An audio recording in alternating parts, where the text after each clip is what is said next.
My peoples. My peoples. Welcome to another episode of Boxing for Breakfast, where you get your healthy dosage of sweet science early in the morning. Y'all know what it is, man. We talking boxing. That's what we do. We talking boxing. Yo, y'all saw what Devin Haney did on Saturday. Shut the haters down. Did them in. Let me start this show off by saying happy Tuesday to everybody, man. I appreciate you guys tuning in. Sai, my G, what's the deal? Bam. Toy Mafia. Bam. My peoples. Devin Haney put on a monster performance. And he went into that fight as the underdog. He went into that fight. That's what I'm telling you, my peoples. Starting off this show with a bang right away, Devin Haney went into this fight as the underdog, expected to lose, expected to get knocked out. And what he do? Beat him up. Beat him up. That's what he did. So now, what should happen is that everybody that was saying he's gonna get knocked out should be like, yo, that's it. He got it. He's the guy. Gotta give it to him. Now, what's next for Devin Haney? The ideal scenario sees Ryan Garcia beating Mario Barrios for his title. And now you can get Devin Haney versus Ryan Garcia, the rematch, and it's a unification fight.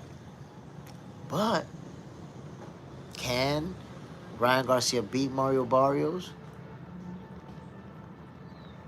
I haven't made that prediction yet, by the way. That's a very good fight. In my head right now, it's a 50-50 fight, and I still have to figure out some things before I make that prediction. But who can beat Devin Haney? Who can do it? We know he didn't want to fight Shakur at 135. That whole narrative, man, that some of y'all bought into, that no, it's Shakur who ducked because he should have took the 25% cap. We ain't negotiators over here. We not negotiators over here, my peoples. That's what we have to understand. We watch, enjoy all of that good stuff, but we don't negotiate for the fighters. What are we talking about? He should have took the 25%. He should have took it. No. You ain't a manager. You ain't a promoter. Come on now. So, I think the only fighter that Devin Haney has not won a fight is Shakur Stevenson. Then everybody else, he wants to smoke. And this fight, you know, of course, because they're in different divisions, it's not even doable right now, and they're in a different path. Devin Haney's trying to accomplish at 147.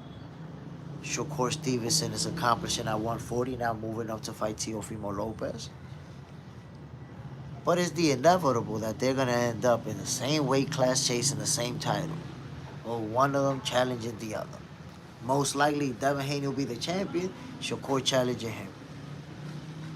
Side, Devin shows Shakur is too nice. Did you see their sparring years ago? Look, let me show you something. Here's the interesting part of Saturday's fight that I want you to consider. Take this into consideration, please. When Shakur Stevenson was going to fight William Zepeda, the whole narrative, y'all remember, was that Shakur's going to be running. He's going to be running all night long. Zepeda is going to be chasing him. Some people say he was going to catch him and even knock him out. Some people said, nah, Shakur's gonna be running, and he's gonna win in a running fight, right? And even Zepeda in interviews stated, like, yo, nah, I know what he's gonna do, but I'm gonna chase him, I'm gonna cut the ring, I gotta watch. That was the whole build up to the fight, how Shakur was gonna run and Zepeda was gonna chase him. And then what ended up happening? Shakur beat him up inside of a phone booth for 12 rounds. You can't tell me that Zepeda was expecting that type of fight. No way. He wasn't expecting it, and he did not prepare for that type of fight. I guarantee you he didn't bring in sparring partners to go toe-to-toe with him like that. He brought in sparring partners that was going to bounce around, move around, run around. And Shakur ain't do none of that. He wasn't expecting it. And now, enter Devin Haney versus Brian Norman Jr. What was the narrative behind it? Oh, Devin Haney's gonna run. Devin Haney's scared. Brian Norman Jr., boy, you ain't got no power. You ain't got nothing in them hands. You ain't got nothing in them hands. Everybody, Norman Jr. is gonna beat him up. He's gonna knock him out. Oh, Devin Haney's not gonna be able to hold him back. Norman Jr. got too much power for him. How'd that play out? So again, Devin Haney did to Brian Norman Jr. the same thing that Shakur Stevenson did to William Zepeda. Showed up with the opposite of the game plan that they thought in mind, that they thought was he was gonna come with, and that they probably prepared for.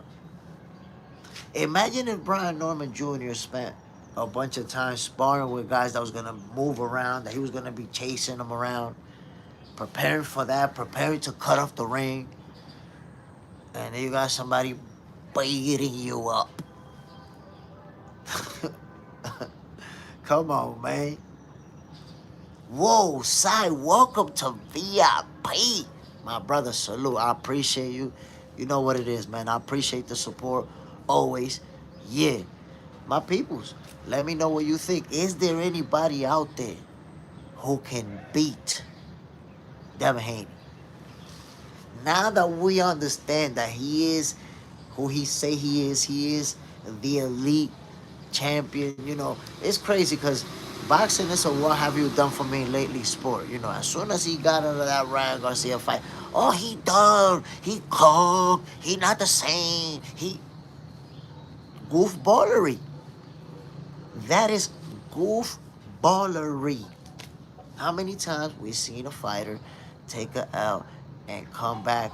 Matter of fact, man, you got to think about the fact that Floyd Mayweather beat Canelo Alvarez, and Canelo became one of the best of this era behind Terrence Crawford after taking that L. How many accomplishments? How many champions beaten? How many divisions? Canelo Alvarez took a L and became one of the greatest of this era. So come on, my peoples. Let's keep it 100. You have to accept that taking an L. And I'm gonna tell you guys this right now. Brian Norman Jr. will become a world champion again. Take that to the bank to get some pounds. He will become a world champion again. I'm not telling you that he's gonna rematch and beat Devin Haney. I don't know when, I don't know what division, but he's gonna win it again. He's gonna hold the strap again. He's not done. It happens in boxing. People take L's. Sorry, I'm not high on Hitchens. Listen, man, you gonna be then. You gonna be, because Hitchens is for real. Hitchens is for real, bro. Young Guns. Devin is the man at 147. I don't see Barrios, Rolly, or other champ Crocker beating him. Honestly, bro, Devin Haney is the guy at 147 right now. Because the moment Jerome Bruce Ennis moved to 154, I said, Brian Norman Jr. is the guy. That's it. He's the guy running the division until further notice. Well, further notice arrived on Saturday, and it is Devin Haney. He's the guy. What a way to shut the haters down. Listen, be honest, my people. There's some of you right now, right here, right now. When Devin Haney hit the canvas, you thought about me. Be honest. Be honest. Some of you was like, damn, man, this motherfucking Jay. Young Guns, Jay Smith. You Go Rise podcast every week. I mean, I'll go on when they invite me. So I can't tell you that I'll go on every week because then that would be cap. If I say that shit, they don't invite me next week. They gonna be like, oh, this nigga Jay Cap. So now I go on. The people at the Rise podcast, man. They show me love. Lori, Senior. Salute to my peoples at the Rise podcast, man. They let me go on and express myself. They don't expect me to go on there and agree with them or have the same ideas that they have. They do you. So I appreciate that, my peoples. Connor Benn and Eddie Hearn have already started their smear campaign on Devin to avoid the fight. And let's see. Let's see how it all plays out. Because Connor Benn is definitely going to be a big name in the welterweight division. And they could be on a collision course. Devin Haney and Connor Benn could be on a collision course. Young Guns, they seem cool. Good show last night. Appreciate it, brother. Yeah, for sure, man. Listen. When you talk about Lori Reed and Senior Cobbs, first of all, and I mentioned that on the show, they operating at the highest level. You're talking about they working. Lori works under Tank Davis' team. Cobbs. Matter of fact, the Rice podcast that belongs to Tank, and he supports them. He's a sponsor of them. So, they're at Upton Gym, where a lot of it's in Baltimore. So, it get real down there. So for sure, they cool people, but they operating at those levels. Will be comfort. Connor when? Connor Benn says that he's going back down to 147. So let's see what's gonna be his first fight. At my personal opinion, Connor should go down to 150, maybe a catch weight, fight a catch weight first, a tune-up type of fight at 150, and then his next fight, make it at 147. Because, you think moving up 2 divisions is tough?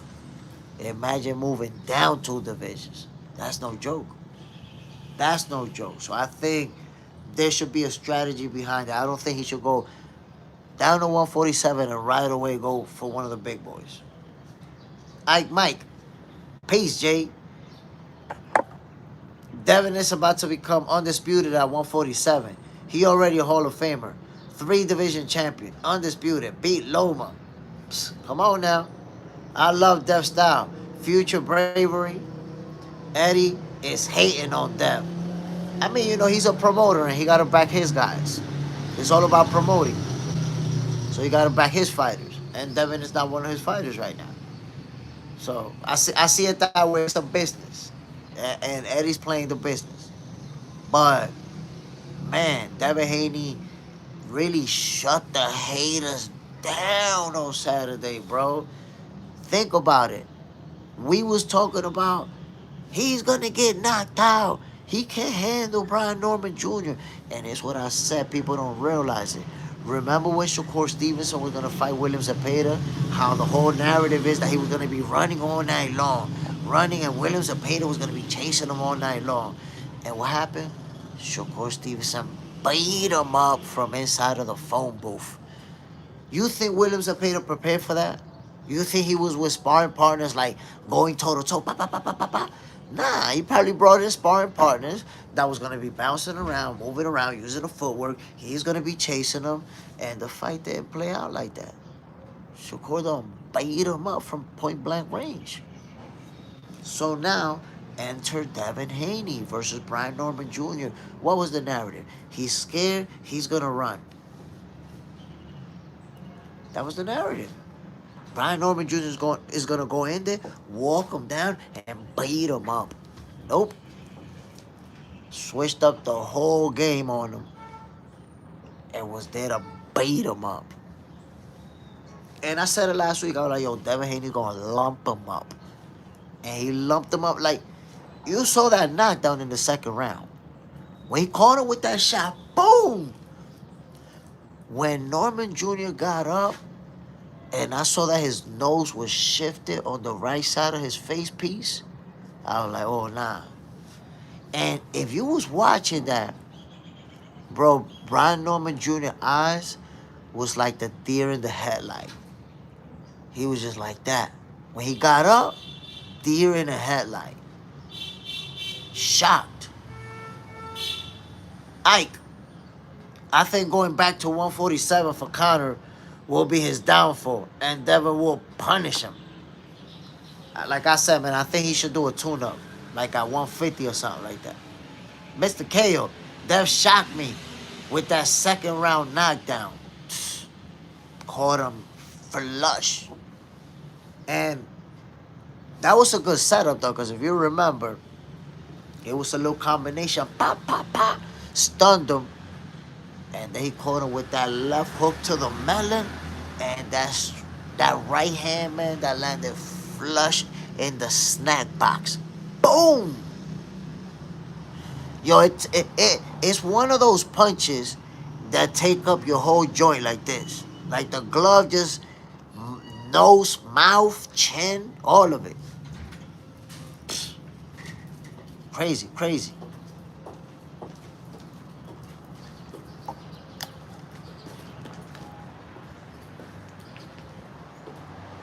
Mr. KO, Devin could possibly go undisputed at 147. I think that's going to be the goal. I think that's going to be the goal. Net but net, Dev clinches more than anybody in the game. Nah, I disagree with that. A lot of those clinches were initiated by Brian Norman Jr., and people don't notice that. A lot of those clinches were definitely taking place because Norman Jr. was lunging. He would lunge forward with his punches, and they would end up clinching. But regardless, got outboxed. You know, people were so sure that, you know, he was going to knock Devin Haney out that here we go. You know, it's hard to accept it. Leave it at 809. I think Devin beat Boots. What you think? Well, at 147, Devin beats him, but I think that's because Boots is gonna be rehydrated. Is gonna be dehydrated. Boots couldn't make 147 anymore. That's the reason why he left at 154. In fact, they offered the fight, but Boots was like, and his team was like at 150. And Devin wasn't having that. He's moving up right now. So it didn't make sense for either one of them. You know, Devin doesn't want to go make a catch weight of 150, and Boots, you just can't make 147 anymore. That's just the way it is. That's just the reality. But we have to take into consideration that Devin went into this fight on Saturday as the underdog. He went in there as the betting underdogs. This is a career-defining win, y'all. This is one of those. Like, now Devin Haney under his resume is going to have Vasyl Lomachenko. That's a career-defining win. This guy's going to the Hall of Fame, first ballot. You got him. And now you got Brian Norman Jr. moving up to the welterweight division as the underdog. Everybody expected for you to get knocked out. Got him. That's a career-defining win, my peoples. And I got to say, anybody who thought that Devin was going to get knocked out, you got to be the first in line. You're supposed to be the first in line praising him, saying, yo, nah, he's the truth. That's it. That's it. He's the truth. Not but not. You got to be the first in line. You got to be in front of the line like, yo, but he's the truth. cool. You want to say he clinched, but he's the truth. Add that in there, bro. Nah, it's just an ugly style. Like John Ruiz, jab and grab. Nah, I didn't see the jab and grab. We was watching a different fight. We was watching a whole different fight. Nah, Bennett, the career-defining fight for them was the Ryan fight. I don't know how. I don't know that. I guess you don't like Devin Haney and you chose that option. But usually, career defining is your accomplishments.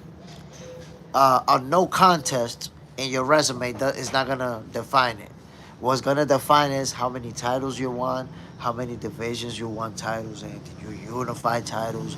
Did you beat reigning world champions? That's usually what defines a career. But what do I know? I guess from watching boxing on TV and on social media, that's what you came up with. But I'm sorry, big dog. That's not how it works. Now, who can actually beat Devin Haney? I say outside of Shakur Stevenson, nobody can. There's nobody that could beat him. Nobody that could beat him. That's just the reality. Now, the ideal scenario for Devin right now is for Ryan Garcia to win his next fight versus Mario Barrios. Beast Gold, Keyshawn Davis. That don't make no sense, bro. Keyshawn Davis is going to make his debut in the 140 division. And Devin Haney just became a champion at the welterweight division. So we're not going to see those two face each other in the foreseeable future. So Keyshawn Davis and Devin Haney name, they don't go in the same conversation anytime soon. Don't even bring that up. Scott Fernie. Tio will beat Devin. Man, I wanted to see that fight. Well, that fight could have happened, and it didn't happen because Tio didn't want it to happen. Tio chose not to fight Devin. Will be comfort. Stevenson better go beat up on Antoine Russell and Tio, then come up. Let's see. We already know that the fight with Teofimo Lopez is going down. We know that. Gary Antoine Russell has been going back and forth with Richardson Hitchens. So I think we might get that fight the way they acted. But let's see. Let's see how it plays out.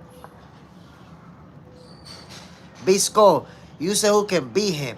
You said Shakur. I said Keyshawn. Oh, I got you. That's an interesting take. That's a tough fight to predict. I'm gonna say it right now. Keyshawn Davis versus Devin Haney is a tough fight to predict. Tough fight to predict. Scott Fernie.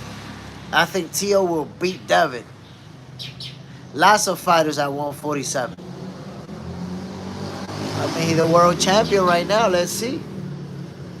He's the world champion right now. Well, one of the world champions, not the world champion. He's one of them. But how do you guys feel like Nebanet? Let me ask you a question. In what round did you have Brian Norman Jr. knocking Devin Haney out? Al Booger, salute my brother. Yo, my people, look, do me a favor. All 23 of you. Just put one number in there. What round did you have Brian Norman Jr. knocking Devin Haney out in? Keep it real. What round? Let me know.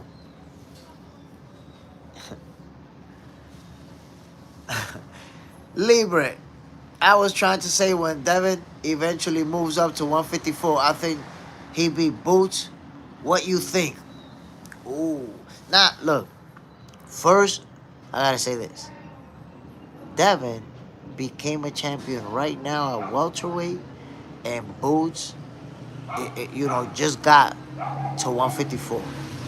So there's a possibility that they'll both be moving up again and won't see each other.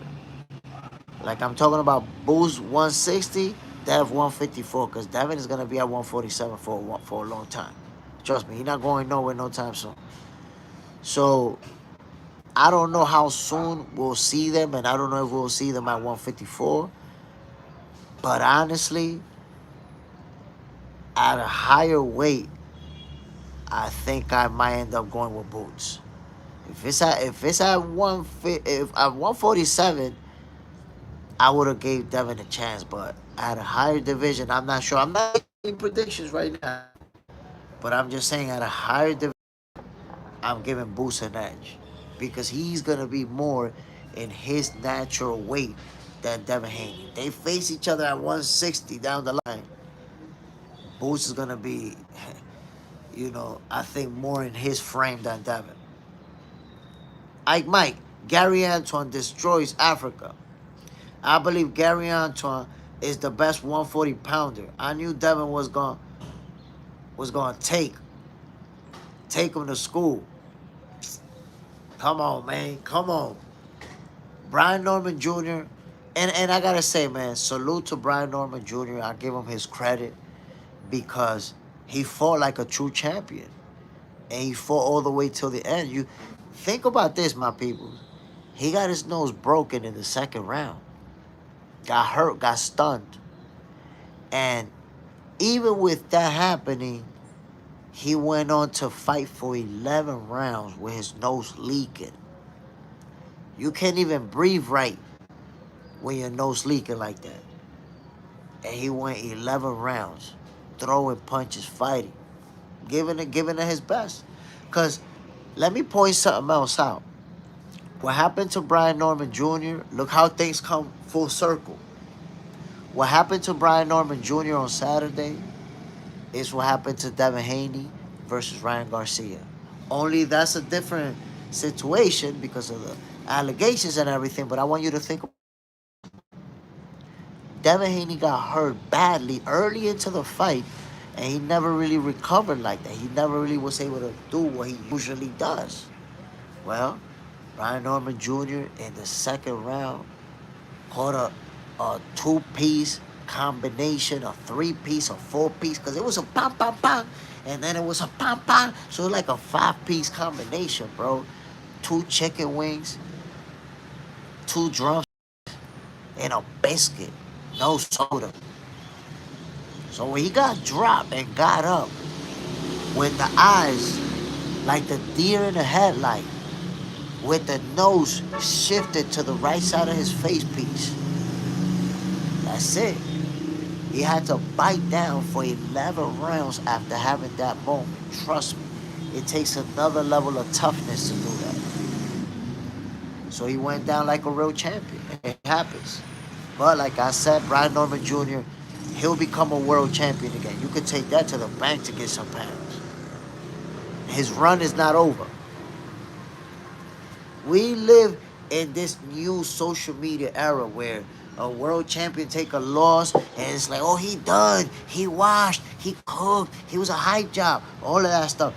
Look at what was going on with Devin Haney. He was supposed to be scared. He was going to be running.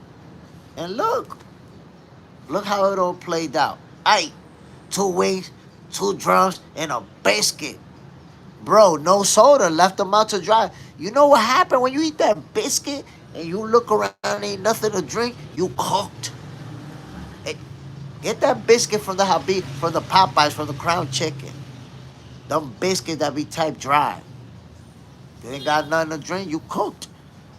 So he got up from the floor like with the look at the deer in the headlight. Nose shifted to the right side of his face piece. That's it. From that moment on, he had to be tough to fight 11 rounds under that state of mind. Like, damn. But Shakur Stevenson did it to William Zepeda. Zepeda was not expecting to be fighting that type of fight. Zepeda thought, I'm going to chase him around. I'm going to walk him down. I'm going to cut the ring on him, and I'm going to catch him, and I'm going to beat him up. Guess what? You ain't chasing nothing. We going to get inside of this phone booth, and I'm going to bite you up. He was not expecting that. So think about, and I don't know anything about how Brian Norman Jr. camp played out, nothing like that. I'm pretty sure they prepared, to the best of their ability. And I even felt at times like maybe the moment was too big for Brian Norman Jr. Because sometimes, you could look confident, but the big stage is different. He ain't never been on that big stage with somebody of the level of the star power of Devin Haney.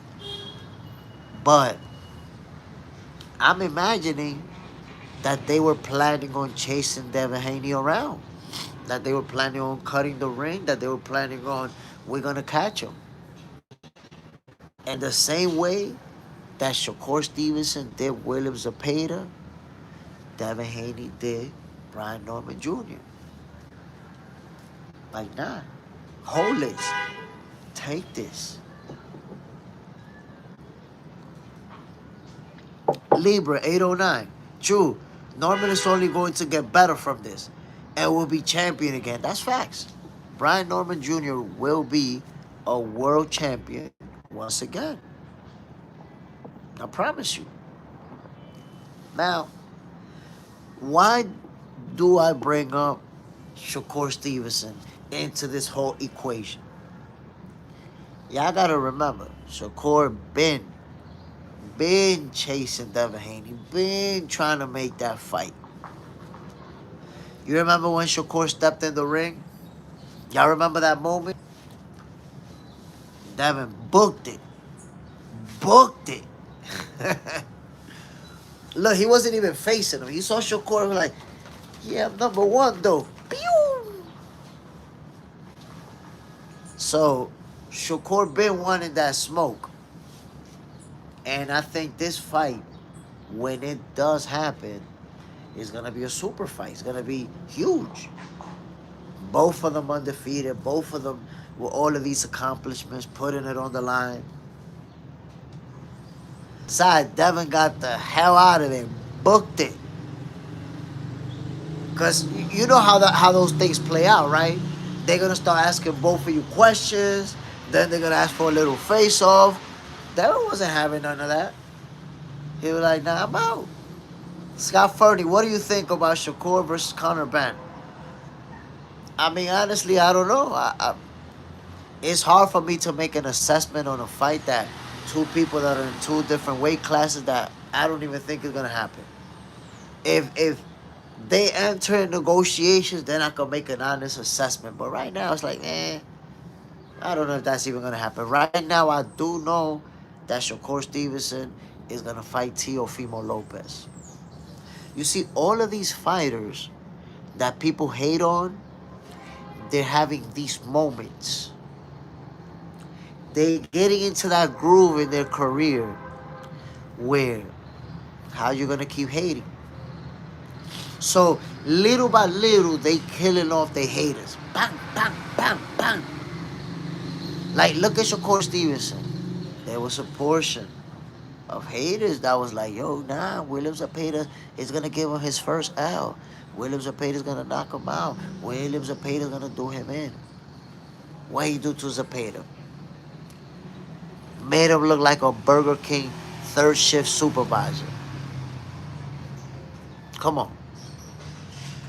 So, there's a group of his haters who said this was going to happen, and he shut them down. There's the group of haters who say he ain't beat nobody. Even it's crazy.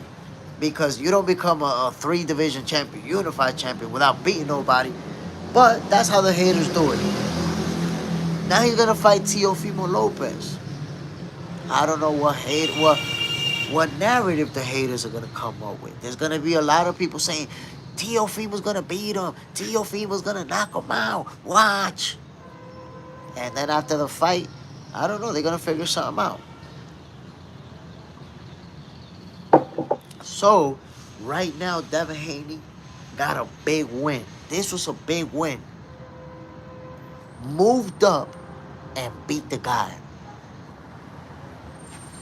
But Shakur Stevenson is about to move up and beat the guy. And the guy that Shakur's gonna beat, he's a little bit more accomplished than Brian Norman Jr. I don't think anybody will compare Norman Jr. resume respectfully to Teofimo's. Teofimo Lopez been doing it. Scott Fernie, they did an interview together talking about fighting each other. Man, listen, the fight that needs to happen, not now obviously, but it needs to happen, is Shakur Stevenson and Devin Haney. At 135, I thought that fight was gonna happen until Devin chose to leave the division. But I thought that fight was gonna happen at 135. Mike, you're right, Jay. And let the haters hate while these young black fighters keep winning their way into the Hall of Fame. Is that you can't stop the inevitable. It's that simple. That's why I say I don't see nobody really beating Shakur, and I don't really see nobody beating Devin. So they're on a collision course. They're on a collision course. Even though Devin avoided that fight at 135, but it looks like he's ready to take on that fight. Libre, you think Devin is Hall of Famer now? Of course. Of course he's a Hall of Fame. He retires right now. He's in the Hall of Fame. You're talking about the youngest undisputed champion in history. That's a unique accomplishment. A 3-division champion. And he beat a Hall of Famer in Vasyl Lomachenko. So, come on now. Also, got this win over Brian Norman Jr. as an underdog. Look, people don't realize the magnitude of a win when you're world champion at the highest level and you win as the underdog. That is very significant, my peoples. Think about Terrence Crawford beating Arrow. That was big because you thought Arrow was going to knock him out. And look how that played out. Crawford versus Canelo. He was supposed to get knocked out. Canelo was too big. Canelo was too strong. Crawford was too little. Y'all remember that. You see, those are career-defining wins because those are fights that you were supposed to lose. And to bring you back, so you see how far back that goes, and even beyond that, but I'm going to go to that. Muhammad Ali versus George Foreman. My peoples, Ali versus Foreman, in my opinion, is the biggest fight, the biggest win in boxing history. Now we got to talk about Crawford beating Canelo. We got to bring that in the conversation too. But Ali beating Foreman is arguably the biggest win in boxing history. You know why? Because everybody thought there's no way Ali's going to beat this guy. George Foreman was absolutely obliterating everybody. Absolutely, like punching people and lifting them up their feet. So this guy was supposed to absolutely brutalize Muhammad Ali. And got beat and got stopped.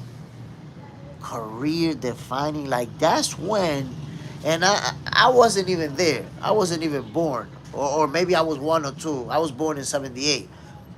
But that's when a lot of people told me, older people, that the masses, that people started accepting, yo, he the greatest. That's it, he the greatest. Because, you know, there was a point in Ali's career when he was the only one that was saying, I'm the greatest. I'm the greatest. But nobody else was saying. But then other people started saying it.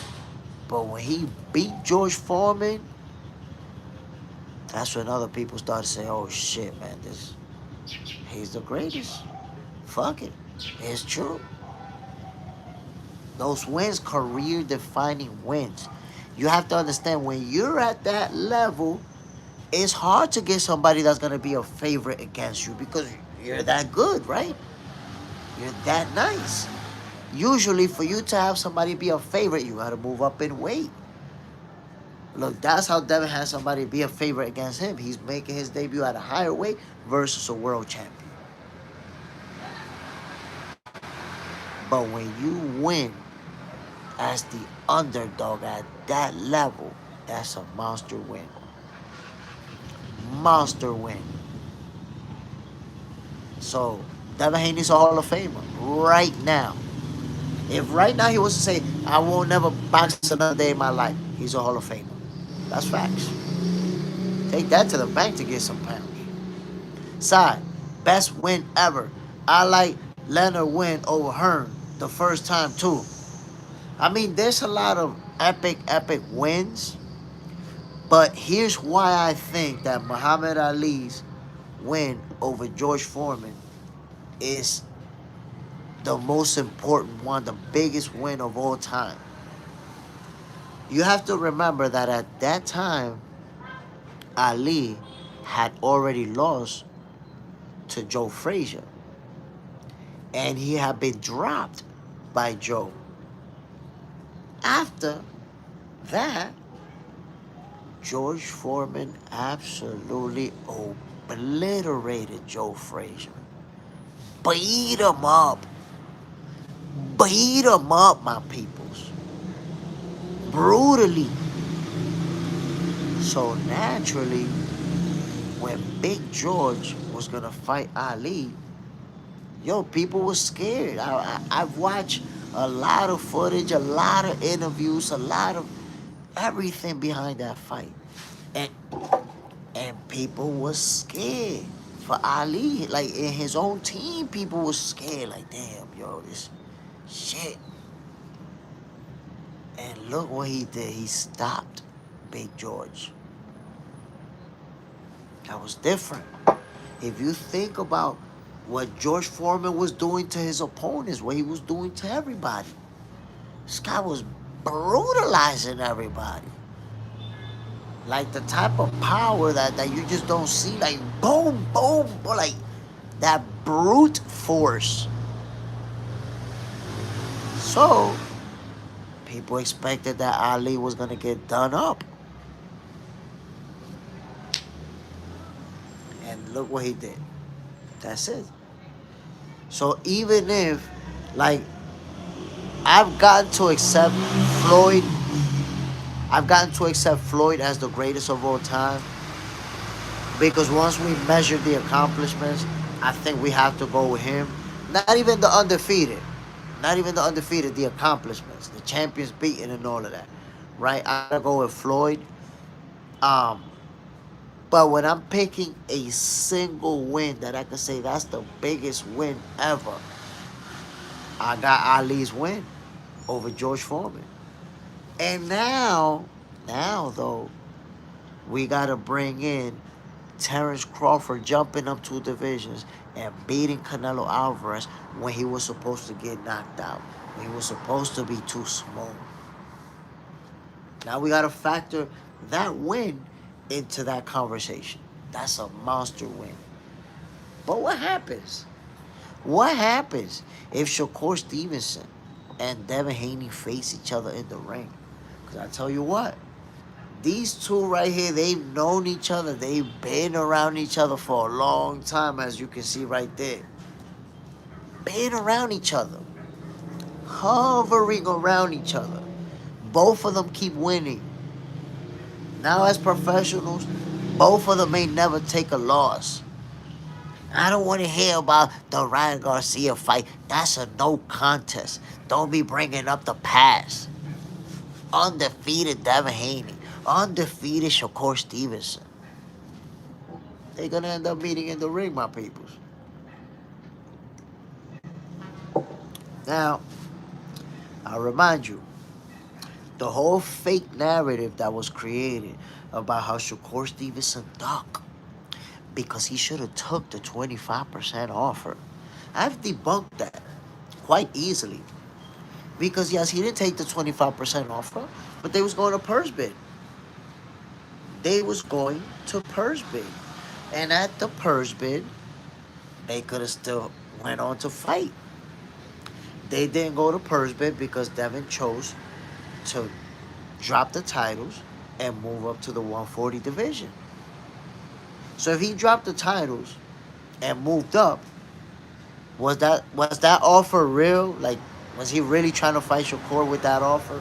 Or was he just trying to make us think, hey, look, I tried to make the fight. I tried to make it. He didn't want to do it. So I don't believe that they wanted to fight Shakur for a second. They don't want to make that fight. No way. That's why when Shakur stepped in that ring, they booked it. Booked it ASAP. We're not gonna engage. We're not gonna do an interview together. We're not gonna do a face-off. None of that. We out of here. But I think it's gonna be the inevitable, my peoples. Now, this is a monster win for Devin Haney, right? Beating Brian Norman Jr., especially as the underdog, is a monster win. But follow me here so that you can see the similarities. Just follow me. Please. Devin Haney moved up one division, beat the guy in Brian Norman Jr. Well, Shakur Stevenson is moving up one division and is going to beat Teofimo Lopez. And who's a bigger name? Brian Norman Jr., Teofimo Lopez. Who's more accomplished? Claymore Rain.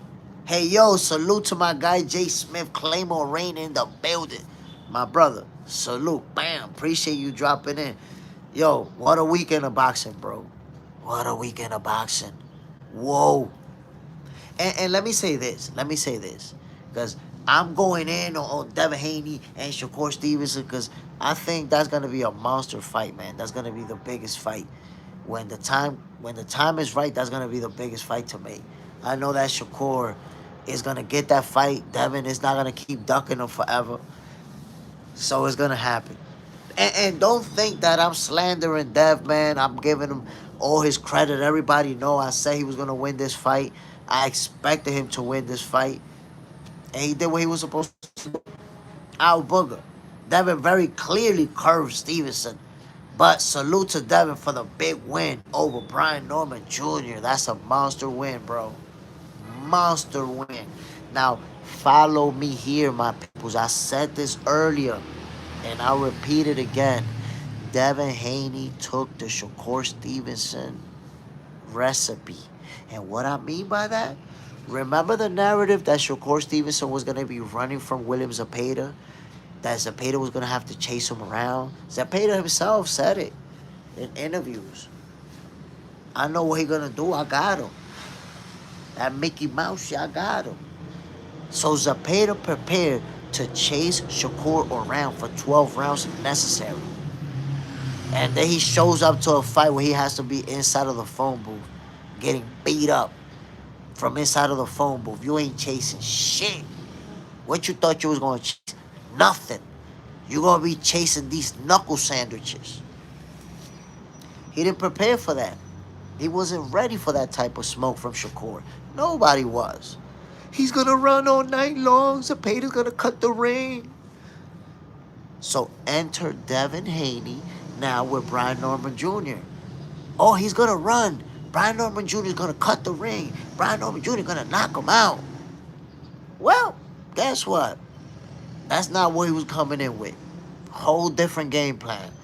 Beat him up. You seen Brian Norman Jr. when he got up in the second round? His nose was shifted to the right side of his face piece. Claymore Rain. Shakur has to go to 147 to make it happen. Devin is special. His press second to none. Gotta put some respect on Team Haney. That's facts. That's facts. And shout out to Coach Faris Hamad, a.k.a. Train to Perfection, who was brought in for that training camp. And the results speak for themselves. That's all I gotta say. Faris, bam. Out booger. Definitely respect to Team Haney. Can't wait to see the next move. So the best case scenario for Devin Haney is for Ryan Garcia to beat Mario Barrios. Think about that. If right? Garcia beat Mario Barrios. Now you're talking about a rematch with Devin Haney that would be a unification title fight. That would be huge. That would be monstrous. Ginormous. Claymore Rain. Bill got to get his flowers too, for sure. For sure, you got to give Bill Haney his flowers. I mean, look, man. I'm somebody, and Claymore, you know, I'm somebody that I always been giving Bill his flowers. Because I see what he's done as a father, not just with that, with his other kids. I see the way he moving. I see the way that we know what Bill come from.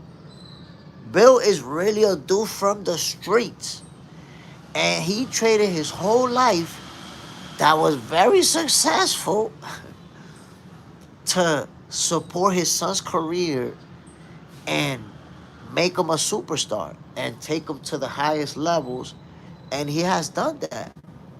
And when people didn't believe in Devin, he did. And here we are. Luther, keep up the great work, brother. Appreciate it, my G. Joe Jack in Tennessee, enter the chat. Ooh, Tennessee's in the building. Luther, you are one of the most knowledgeable and fair-minded YouTube boxing reporters I have heard in a while. I am now subscribed. I appreciate you, my brother. I really appreciate that. You know, when somebody says that to me, I take it to heart because, you know, we joke around. We do a lot of trash talking. We do all of that because trash talking is part of boxing, right? But I really take this seriously. So whether I'm joking around or not, but the subject of conversation, when I'm sharing my opinion, when I'm giving you guys my predictions, I really take that seriously. So I appreciate that, Luther. Joe Jack and Benavidez looked the part against Yard. Bro, Benavidez was just so destructive. And that was my expectations. If you watch the day before on Boxing for Breakfast, you know that I said Yard is going to have a couple of good rounds in the beginning while Benavidez is trying to figure him out. And then eventually the Mexican monster is going to tee off on him. And it's going to be a stoppage. And there you have it. There you have it. Benavidez. Look, there's some fighters that I just can't see anybody out there beating. Terrence Crawford, David Benavidez, Shakur Stevenson, Naoya Inoue. I can't see nobody beating those guys, bro. Oh, Alexander Usyk. I can't see nobody beating those guys. Nobody. Bisco, Bivol beats David. Nah, Benavidez beat him up. Benavidez will beat him up. Beat him up. It's a good fight. Look, I'm going to tell you like this. Bivol is the guy that I believe gives the Mexican monster the toughest fight. And I'll tell you why. Because he has that footwork. At that division, at that weight, you're not going to see guys that have that footwork like Dimitri Bivol. So I think he has the mobility to maintain a safe distance from Benavidez. And Bivol is very good at not staying in front of you for a long time. So you catch him with a couple of shots, but he's on the move right away. So he gives Benavidez a real good fight. But ultimately, the Mexican monster beat him up. Punishing him. Put it to you like that. CER, Senior. David is a big dude, and he knows it. He's a big... That's why when you watch him fight, sometimes it's almost like once he figured out his opponent, it's almost like, look, man, do whatever you want to do. I'm going to go in here, and I'm going to do what I'm going to do. And it's like he's going to walk down and do his little feints, and then beep, beep, beep. Okay, beep, beep, beep. Okay, come over here, beep, beep, beep. Come over here, beep, beep, beep. And it's like, whatever you're going to do, he's still going to beat you up. He be on that type of time. He a bully. David Benavidez is a bully. Sai, is Bivol or Opetaia the tougher fight for Benavidez? I think Bivol is the tougher fight because of the experience factor. Opetaia is a tough fight too. Don't get it twisted. But I think Bivol, the experience factor is going to make a difference. Al Booger. Bisco, I don't know. After two grueling Beterbiev fights, mid-30s, back surgery, we're going to see what Bivol we're going to get. Claymore Rain, Bivol not fighting David. He not effing with Mauricio. Plus, he know the monster is a lot to deal with. Yeah, I don't think after having those fights with Dimitri, with Arthur Beterbiev, and I think they're already planning on the trilogy. Honestly, I don't know, man. I don't know. I don't know how this thing plays out. Let's see. Bisco, Russians are different. Tough fighters. Tough. George Jacket, Russians are, man, they're okay. Damn. Come on, bro. There's been some great Russian fighters. And let me say something, my peoples, that I wanted to point out. Sam Noakes versus Abdullah Mason. What a fight. Did you guys watch Sam Noakes versus Abdullah Mason? What a showdown. Whoa. So, I gotta say, my peoples, I try to explain this before they fought. Sam Noakes came across like the type of fighter who wasn't gonna go away, who you was gonna have to beat him up for 12 rounds to win the fight. I said it for a few days before the fight. I got that vibe from him. And he showed out. This is one of those fights where the guy who loses, his stock still goes up. Sam Noakes is somebody who people will respect after that fight. What a fight from Sam Noakes, my peoples. And what a fight from Abdullah Mason. What a fight. Think about that. Abdullah Mason had to fight his fight. That's tough to do that. When you're that talented, and normally you're the guy dictating the pace, you're the guy dictating how we're going to dance, and now you're facing a guy who is going to be right in front of you, who's going to be landing big punches, who's not going to go away, who's not going to go down.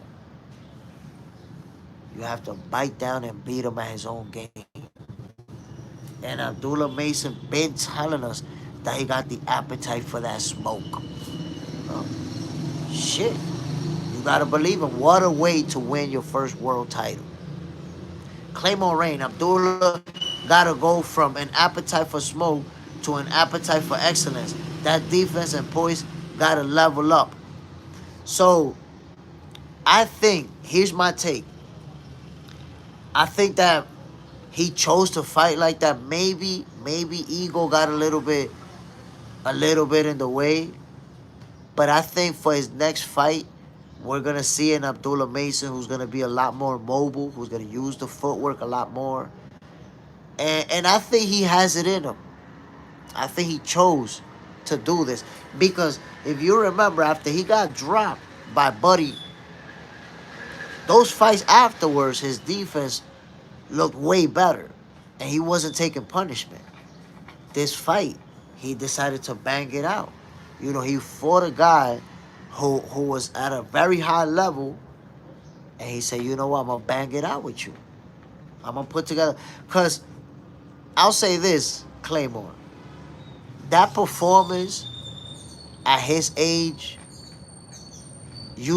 I think we both know he can't have too many fights like that at that age. You know, he has 3-4 fights like that. He be washed by the time he's 30 years old. So he can't be into those type of wars like that. But this one time, to win the title and to do it in that stage, in front of that audience and in front of who's watching, it was worth it. His stocks have skyrocketed. So now it's time for risk assessment. Abdullah Mason need at least 2-3 fights where they're gonna be using that footwork, where they're gonna be moving around, where they're gonna be behind that jab. Bam, bam, bam. Now let the people say that he's boring. Let the people say that he's not giving the fans. They're gonna start hating anyways. Now let's take care of him. Bam, bam. Let's take care of the health. Let's take care of the faculties and get this bag. Bam, bam. Need a few of those now. Claymore Rain. Yeah, it was for sure fight of the year, but not sustainable. But salute to the young lion. No, that's not sustainable for sure. You can't keep fighting like that and get away with it. Claymore Rain. He got to be matchmade properly. And this is a fight where obviously they were fighting for a vacant title. And they both earned that shot. So it's like, you can't really say I'm not going to fight him. Or you can let him fight for the title and you can stand back. So it's a situation where he had to take that fight. But, like I said, I believe that we're going to see Abdullah Mason, especially on his next fight, using that footwork, using that movement, and not going into this situation where he's constantly banging it out throughout the fight. Mike, Abdullah is the future, but definitely has improvements to make, particularly on defense and lunging passes front foot at times. You know, I say when you're facing somebody of that level of Sam Noakes, there's going to be little hiccups in your mechanics and the things that you do. I'll give you an example. Look at Brian Norman Jr., the way he was lunging in. Brian Norman Jr., the way he was lunging in with that left hook that Devin could see it a mile away. And that's not something that he normally does. But in this fight, where he's just trying to figure something out, that's something that he was doing. So when you're in certain situations, sometimes it happens. Beat Skull. You even got Andy Cruz, Javier Hernandez. There are a few guys that you're leaving out, 135 to 147, that are big threats. No, listen. I'm not leaving them out because if you look at what I have to say about Andy Cruz, you know. Now, Javier Hernandez, I'm not putting him in that conversation yet because he's not accomplished like these guys. You know, so he has the talent. But he's not, he's not in the same playing field. You still have to win at that level. So I wouldn't say he's ready to beat these type of guys. I feel like at this point he'll be overwhelmed. Still need that experience. See, that's the one thing. We can assess talent and say, yo, he's real talented, and that's facts. But being real talented doesn't mean that you're ready to face somebody that's already at the highest level. And that's why I try to tell people, you really thought Devin Haney was going to get Jen Sasaki. No, Devin Haney's not Jen Sasaki. He's not. You should have known that. There you have it. There you have it, ladies and gentlemen. That fight played out in a way that we're going to be talking about it for a very long time. And by the way, look at the champions at the 135 division, y'all. Look at the champion. Look at the champions in the 135 division, y'all. Mike, they still got to prove themselves. Andy Cruz, Boots, etc. There's a lot of big fights to be made, man. And let me say something. yesterday, some of you may have seen me. I was at the Rise podcast, and Lori, salute to Lori Reed, she was talking about Tank Davis because he was in Baltimore. Salute to Tank Davis, my peoples, because you know what? When there's something negative to say, they jump on it. Everybody jump on it. Something negative. Ooh, everybody goes viral real quick, right? Well, Tank Davis, he was in Baltimore yesterday, giving out food, giving out clothes, giving out coats, giving out to the community. He stayed giving out to Baltimore.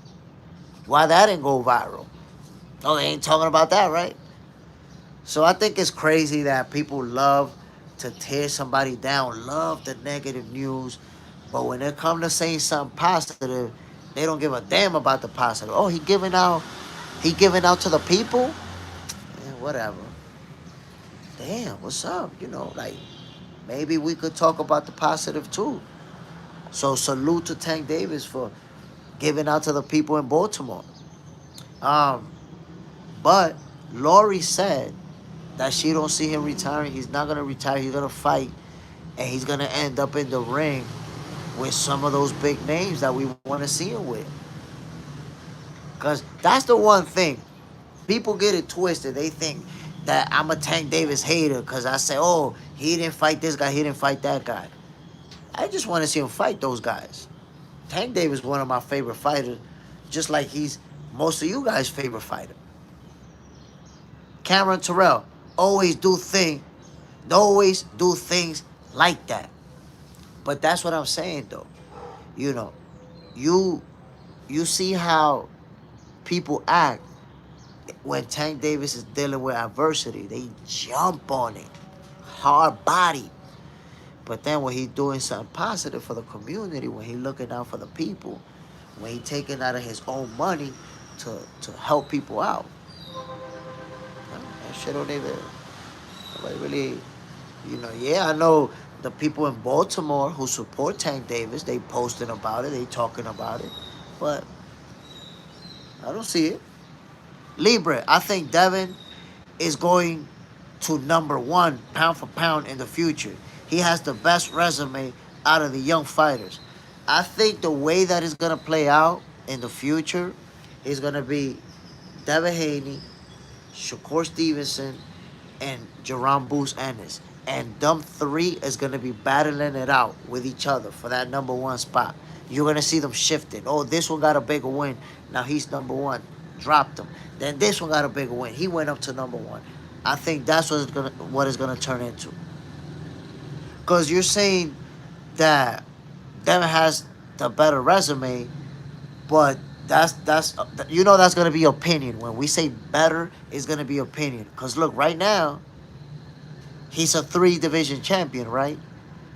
What if Shakur Stevenson become a 4 division champion, getting a win over Teofimo Lopez? What then? So it's always gonna be about opinion. But at the end of the day, both of them undefeated, young, still hungry, still want to get to the top. They're both going up, and they're gonna keep climbing up the rankings, and they're gonna meet up the top with Jerome Boost Ennis. They're gonna be battling it out for that spot. Al Booger, whoa, number one pound for pound. Those 3 guys are gonna be, and like I said, right now, I'm not mentioning Tank Davis because we don't know when he's coming back, when he's gonna get activated, if he's gonna take a year off, if he's gonna take a few. But Tank Davis is gonna be a factor. And when he comes back, you don't know what type of mind frame he coming back with. Like, okay, I relax, I'm back, and I want to take what's mine. Y'all been talking about y'all the face of boxing and y'all taking over. You don't know what type of mind frame he coming back with. Remember, he got that strap. He got that belt. So we're all focusing on Shakur Stevenson, on Devin Haney, on Teofimo Lopez. We forgot the the guy who was the biggest name coming up in that group. Who is the biggest name coming up in that group? Tank Davis. He's going to be a factor. So what we're seeing now is that all these fighters are making the fights. Shakur Stevenson fighting Teofimo Lopez. Devin Haney looked moved up for Brian Norman Jr. And now you got Ryan Garcia about to fight Mario Barrios. Which, by the way, that's a heck of a fight. I haven't made my prediction.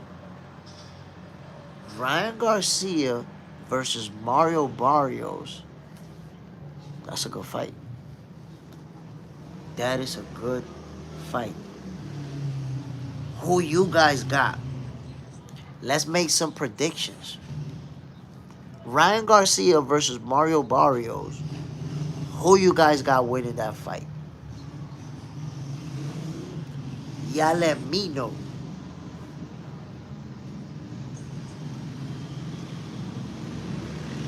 And I gotta say, one thing that I've mentioned in the past is that I've always felt like Ryan Garcia was gonna become a world champion at one point or another. I've always felt that way. I don't know if he's gonna beat Barrios. I'm not making my prediction yet. Hold on. I don't make predictions based on emotions. So I'm not predicting anything. But I've always felt like Ryan was gonna become a world champion at some point. Let's see. Let's see. Mike, great point, Jay. Push the positive, not the negative. We need to focus on boxers' performance inside the ring. We should be praying for Tank. And look, man, it looks to me like Tank is headed in a good direction. You know, he's focusing on something positive, giving back to his community. And we should expect for great things to come. That's my perception. And look, I understand the criticism. You know, some of it, not all of it. Some of it is just hate.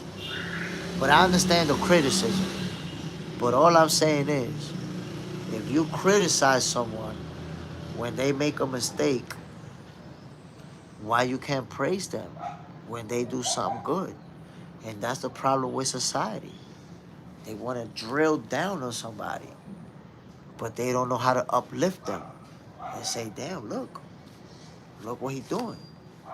So we don't even realize it, but we're the ones that create a negative narrative around people. Because if all we say is, oh, this, oh, that, oh, this, and negative, we create a narrative. And we skip all the positive things that they do, like it doesn't even exist. So shit, I think that needs to be brought up too. Let's talk about it. Let's mention it. Let's give him his flowers. I bet you there's a lot of people in Baltimore today who woke up with a nice coat, who had a raggedy one, who had an old one, who maybe didn't even have a coat and woke up. Ooh, I'm not cold today. Tank Davis got me a coat. Ah, but you ain't posting about that shit. You ain't posting about the people that got turkey yesterday, that got food, that got fed. Nope, they ain't posting about that. Nope. Let Tank Davis punch somebody in the face in the street right now. That shit go viral. Oh, Tank Davis punched somebody in the face. Viral. But he feeding the people. He buying them clothes. He helping out the city of Baltimore. That shit don't need to go viral. We don't need to talk about that shit. That's how it is, man. They love to tear you down, but they hate to uplift you. Side, it's going to be hard for me to say something positive about Ryan. I got Ryan getting a gift. I'm saying, you don't think he could beat Mario Barrios? Is that what you're saying? You don't think he could beat him? Because I think that's an interesting fight, and that's a competitive fight. That's a competitive fight. Let's see. Let's see, man, how that plays out. But I think Ryan Garcia has a chip on his shoulder. You know, think about this. Tank Davis already won a title. Teofimo already won a title. Shakur already won a title. Devin already won a title. Ryan Garcia is the only one out of that group to never be a world champion. He held like an interim belt, but he's never held one of the main titles. And this right here is his opportunity to do it. Right now is his opportunity. Cameron Terrell, facts. Salute to you, Jay. Appreciate it, my brother. Salute. Bam. Side. He'll make it competitive enough to justify a gift. The leaks. They want that Haney-Ryan rematch to unify. Kendrick Mercer, facts. I'm saying, though, people love to hate. Love to hate. They waiting for an excuse to hate. So, I'm going to be honest. I want the rematch. I want to see Ryan Garcia and Devin Haney get that rematch in. Count me in. But first, of course, Ryan Garcia has to beat Mario Barrios. The leaks. The only reason he getting a title shot after loss. Cameron Terrell. I have Barrios over Ryan. It looks like Ryan is going into this fight as the underdog. I see a lot of people got Barrios winning it. A few have told me, nah, I think Ryan's going to pull it off. But I say this is a competitive fight. They're going to trade some nasty leather. I say this one turns into a fight early on. Early on. It's going to turn into a fight. Ike Mike. So why does and how Ryan earn a fight with champion Barrios coming off of a loss and suspension? It's hard for me to answer that question, bro. I don't know how to answer that question. But I will tell you, we've seen it a lot of times before. Like, this is not the first time. We've seen a lot of fighters take a L and fight for a title after taking an L. So we've seen it before. It's not unique for that to happen. The League 24. We're going to get this money. Let's go. You know we're going to get this money. You know we're getting it. By the way, my peoples, I forgot to share the link. Subscribe to Box Center 2.0. I'm going to go live in that channel for the first time today. And I'll be announcing the name of a new show that's going to be dropping, the date that show is going to be dropping, only on Box Center 2.0, my peoples. Let me just tell you, that new show is going to have a hotline. You guys are going to be able to call in, and you're going to have a whole minute to say whatever you want to say. Whether you want to trash talk, whether you want to give a fighter their flowers, whether you want to make a prediction, we're going to be going at it. And I need you to understand that the reason I created a whole new channel is because we're going to be trash talking at the highest level. We might end up cursing each other out in some cases. So I don't want YouTube to block me, block the channel. So I was like, let me not do the show right here. Let me do a whole other channel for that show. That way, if YouTube block me, it's just going to be for that channel. If YouTube let us rock, my people, it's going to be epic. It's going to be epic, y'all. Kevin Carroll, good morning, sir. Sorry for being late. Would love to see a rematch. I'd love to see it, too. I'd love to see it. Let's see. Cameron Terrell, because he's a drawer. Side, money talks. That's a fact. Money talks. Al Booger, it's boxing. Insane sport.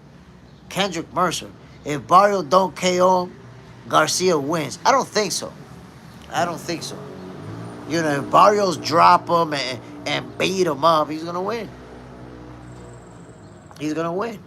Ryan Garcia is going to have to, win a tough fight. Kevin Carroll, Box Center is the best. Whoa. Kevin Carroll. Let me pin that, man. Let me pin that. I'm going to pin that. And I'm going to tell you guys why. Sometimes, I feel a little bit awkward when people say that, yo, BoxCenter's the best. This is the best. Because it's like, wow, I tell people, yo, I'm the best. But I'm playing around, I'm joking around, and everybody's gonna have their opinion. But I really appreciate that. I really appreciate that compliment, Kevin Carroll. Ike Mike, see cheating Ryan gets unjust favoritism. He hasn't earned anything in this sport. He's bad for boxing, in my opinion. Honestly, I don't think he's bad for boxing. I'm gonna tell you why I disagree with you. I'm gonna tell you why I disagree with you, Ike Mike. And I just want you to at least listen to my logic on Ryan Garcia. So, Ryan Garcia is a guy who accomplished as an amateur boxer, right? He won a bunch of titles, a bunch of national championships as an amateur boxer, right? Very accomplished.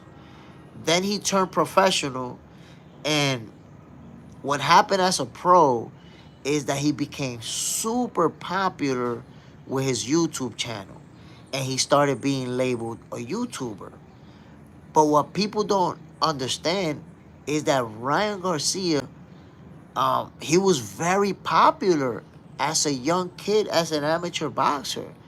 If you watch some of his amateur fights, he had crowds in the stands cheering for him, wearing his shirts and all this type of other. He was a very popular amateur boxer. And in a way, he reminded me of Oscar De La Hoya. And I don't mean accomplishing. I'm not trying to compare. I mean, he was like the little pretty boy that had all the girls chasing him, and girls in the stands screaming, Ryan, Ryan, and all that. So he was very popular. When he turned professional, before accomplishing anything, he was already extremely popular, and people didn't like that. You see how you say he hasn't earned anything in the sport? People felt that way about him because, damn, why this guy is so famous and he hasn't really beat anybody? Why is he so big? But this kid really did accomplish in the amateurs and really did beat some good names and really did knock people out, has really shown that he has that pedigree. So it's not like Ryan Garcia is a nobody. So that's why I tell you that I've always felt like Ryan was going to become a world champion at one point or another. Going to become a champion. Look at his fight with Tank Davis before he got stopped. Was he getting washed out there, or was the fight competitive up until he lost? Ryan Garcia can fight, and people just don't give him the credit for it. That's how I feel about Ryan Garcia. Tommy Guns, my peoples. What's the deal, my G? Tommy Leaks, Barrios couldn't even drop a 50-year-old Pac-Man. I don't know what happened, man. Barrios was too tentative, too respectful. Side Box Center is elite for sure. Salute, my brother. Appreciate it. Side cream of the crop. And the cream rises to the top. Hold on, my peoples. I gotta change my son's cartoons. My son wanna watch some different cartoons. Y'all know what it is. Alright, I'm gonna change it for you right now. My peoples, let me take a 1 minute break so I could change my son's cartoons. Y'all know what it is, man. My son is everything to me. Your kids need to be everything to you too. So I'm gonna take a 1 minute break, and we're gonna keep it percolating out here. Salute to everybody tuning in, by the way. Oh, the Rise Podcast is in the building. Yo, salute to my peoples at the Rise Podcast. Cena Cobb, Lori Reed. Yo, my peoples, listen. If you love the sweet science, please subscribe to the Rise Podcast. Why? Because number one, you got people there who's operating at the highest level. You got people there that's, working in Upton Gym, moving around, Tank Davis, moving around people that's at the highest level. So salute to the Rise Podcast. Subscribe to that channel, my peoples. Y'all know what it is. I don't knock nobody. And I'm not gonna name nobody, but I'm not with them channels that be spreading the narratives and the narrative pushers and the conspiracy theories that be making shit up out of thin air. Y'all know I'm not down with all that. I rock with the people that's doing real boxing shit. So subscribe to the Rise Podcast, my people. That's real boxing shit going on over there. Let me take a 1 minute break to change some cartoons for my son, and I'll be right back, my people. One love to everybody. I'll be back.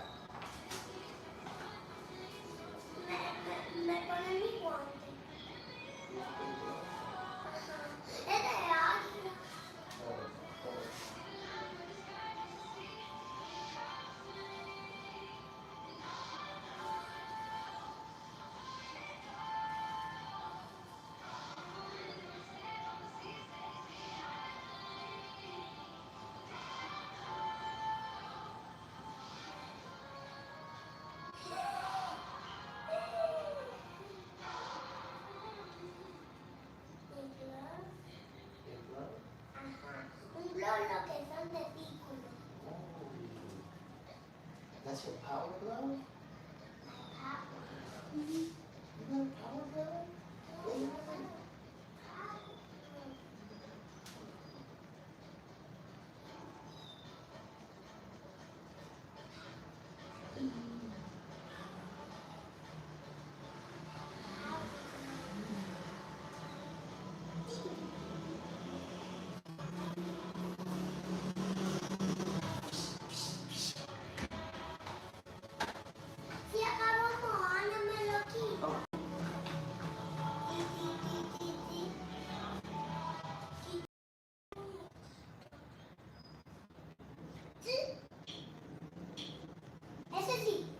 That one?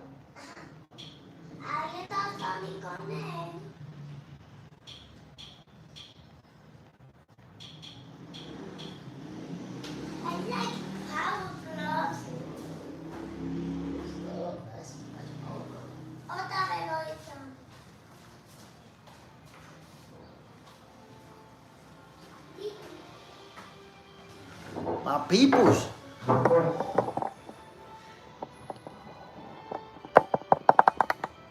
Cameron Terrell, yo, he was watching Moana. Mike, that's why I love your channel, Jay. You're fair, unbiased, not chasing or pushing false narrative. You're honest, experiencing the game, and not a hater. You're the best. Mike, I appreciate the compliment, my brother. That's what this is about. And I gotta say, I appreciate the compliment, but I want to give a shout out to all of you guys. You know why? You notice when somebody show up in the comments with goofball stuff, I just block them out of here. Slowly we're building a community of people who actually appreciate the sweet science, who love the sport of boxing, and because of that, we're able to have great conversations every morning. Every episode of Boxing for Breakfast, we could go back and watch anyone, and we have an actual boxing conversations. We're actually having a good time. And of course, the trash talking, the going back and forth. But we not out here making fake stories. We not out here trying to do no clickbait stuff. We not out here trying to make stuff up out of thin air. We don't do those. We just ain't trying to do all that. Cameron Terrell, Miss Moana, salute. Kevin Carroll, Box Center is the best. My peoples. Listen. Every single morning when we do this show, you guys are part of it. You guys are part of the reason why this show is what it is. And remember, my peoples, today for the first time, I'm going live on Box Center 2.0. First time ever. Gonna be announcing the new show. Gonna be announcing when it drops. And trust me, it's gonna be epic, my people. It is going to be an epic show. So just make sure you tune in. I'm gonna be sharing that link. I'm gonna be, putting you guys on. Mike. Plus, you're up early like me. Nowhere else can we get our live boxing breakfast. Ooh, it's delicious. Yo, this is how boxing for breakfast was actually born.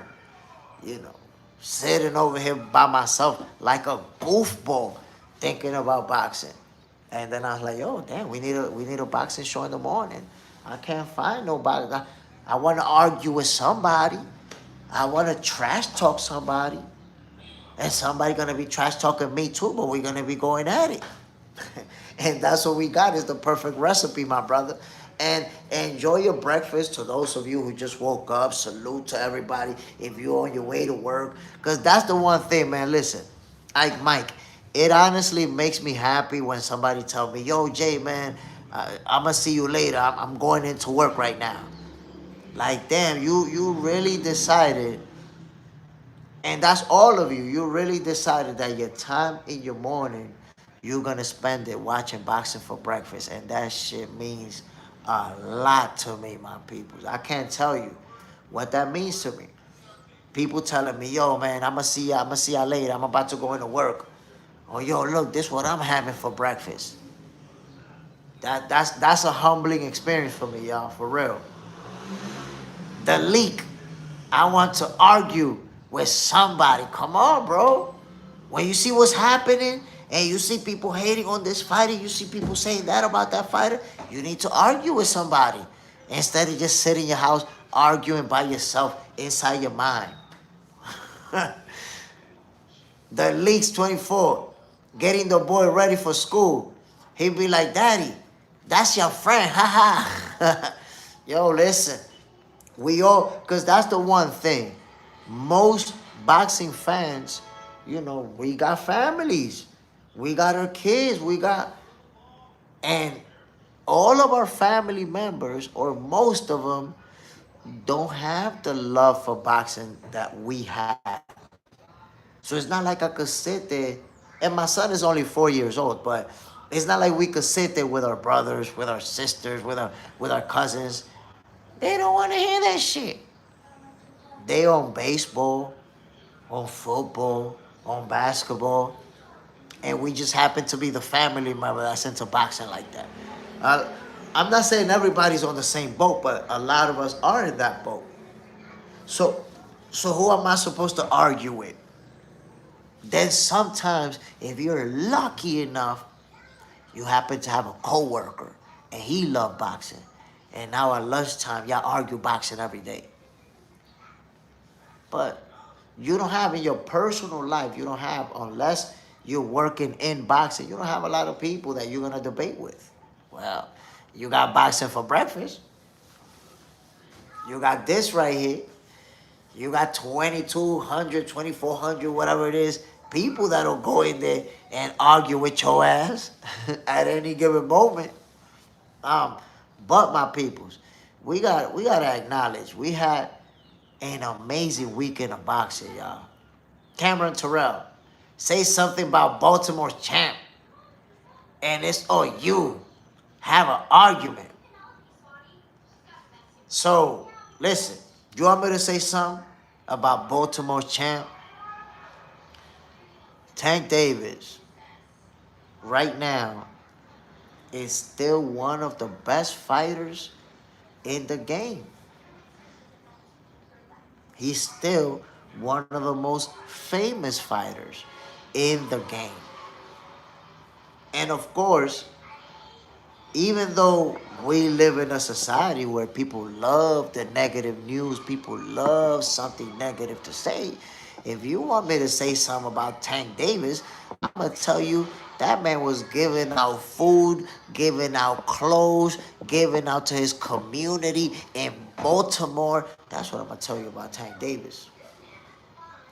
We got to uplift. Tank Davis been doing positive for the people. How about telling that? How about telling that part? So salute to Tank Davis for doing what he got to do to take care of his peoples in Baltimore. That's what I got to say about Tank Davis. I know how it goes. People always gonna cling on to stuff and always gonna try to drag the past. Let me put it to you like this, my peoples. You yourself watching this, you think about what is the worst thing that you have done that people don't know about. What is the worst thing that you've done that is not public that people don't know? Now try to imagine that whatever that was, it goes public, and that's the only thing we're gonna judge you for. We're not gonna judge you for you giving out to your community. We're not gonna judge you for you helping people out. We're not gonna judge you for you employing people, for you feeding people family. No, no, no, no, no, no. We're gonna judge you for what we found out you did a year ago, 2 years ago, whatever it was. All the positive, forget all that. And that's how we be doing it. Crazy work. Minimum efficiency. Benavidez versus Bivol. Who you got? Benavidez. The Mexican monster. Ain't nobody beating him.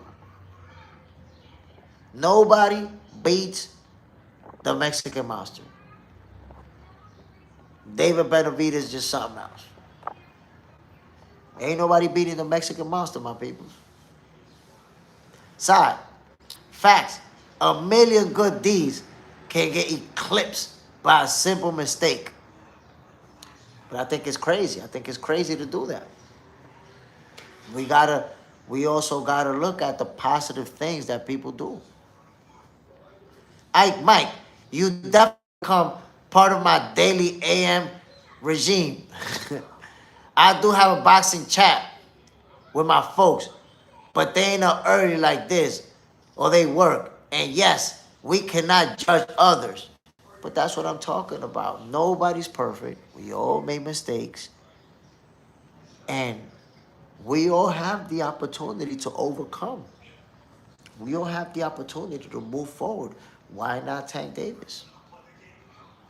So I say Tank Davis, and Lori told me on the Rise podcast, she told me, Tank Davis, he's going to fight again. He's going to fight again. And some of those big names that people say he ducking, he's going to fight them. So I believe that Tank Davis' biggest moment, we haven't seen it yet. Tank Davis' biggest win, we haven't seen it. Tank Davis' biggest payday, we haven't seen it. He 30 years old, man. People act like he's 42 and about to retire. Right now, Tank Davis could take a year break if he wanted to. He could take a year break, come back, dead in his prime still. Ryan Bascom. Well, the boxing expert was right about Haney and Brian Norman Jr. Ryan Bascom, I appreciate you acknowledging it because a lot of people, I haven't even seen him since. But honestly, to me, was the obvious. I appreciate you acknowledging it. You're going to see that happen quite more often. You're going to find out, bro. Trust me. Jay Stradamus is not just a gimmick. That's not something that is just there. Eventually, it'll be like, yeah, he's him. It's real. Karen Terrell. I have made a few mistakes for real. Real people do. We all have, bro. We all have mistakes. We all made mistakes. We all made mistakes that we would take back.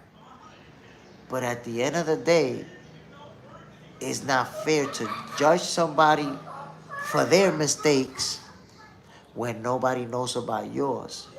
That's what happens when you're a celebrity, though. That's what happens when you're a celebrity.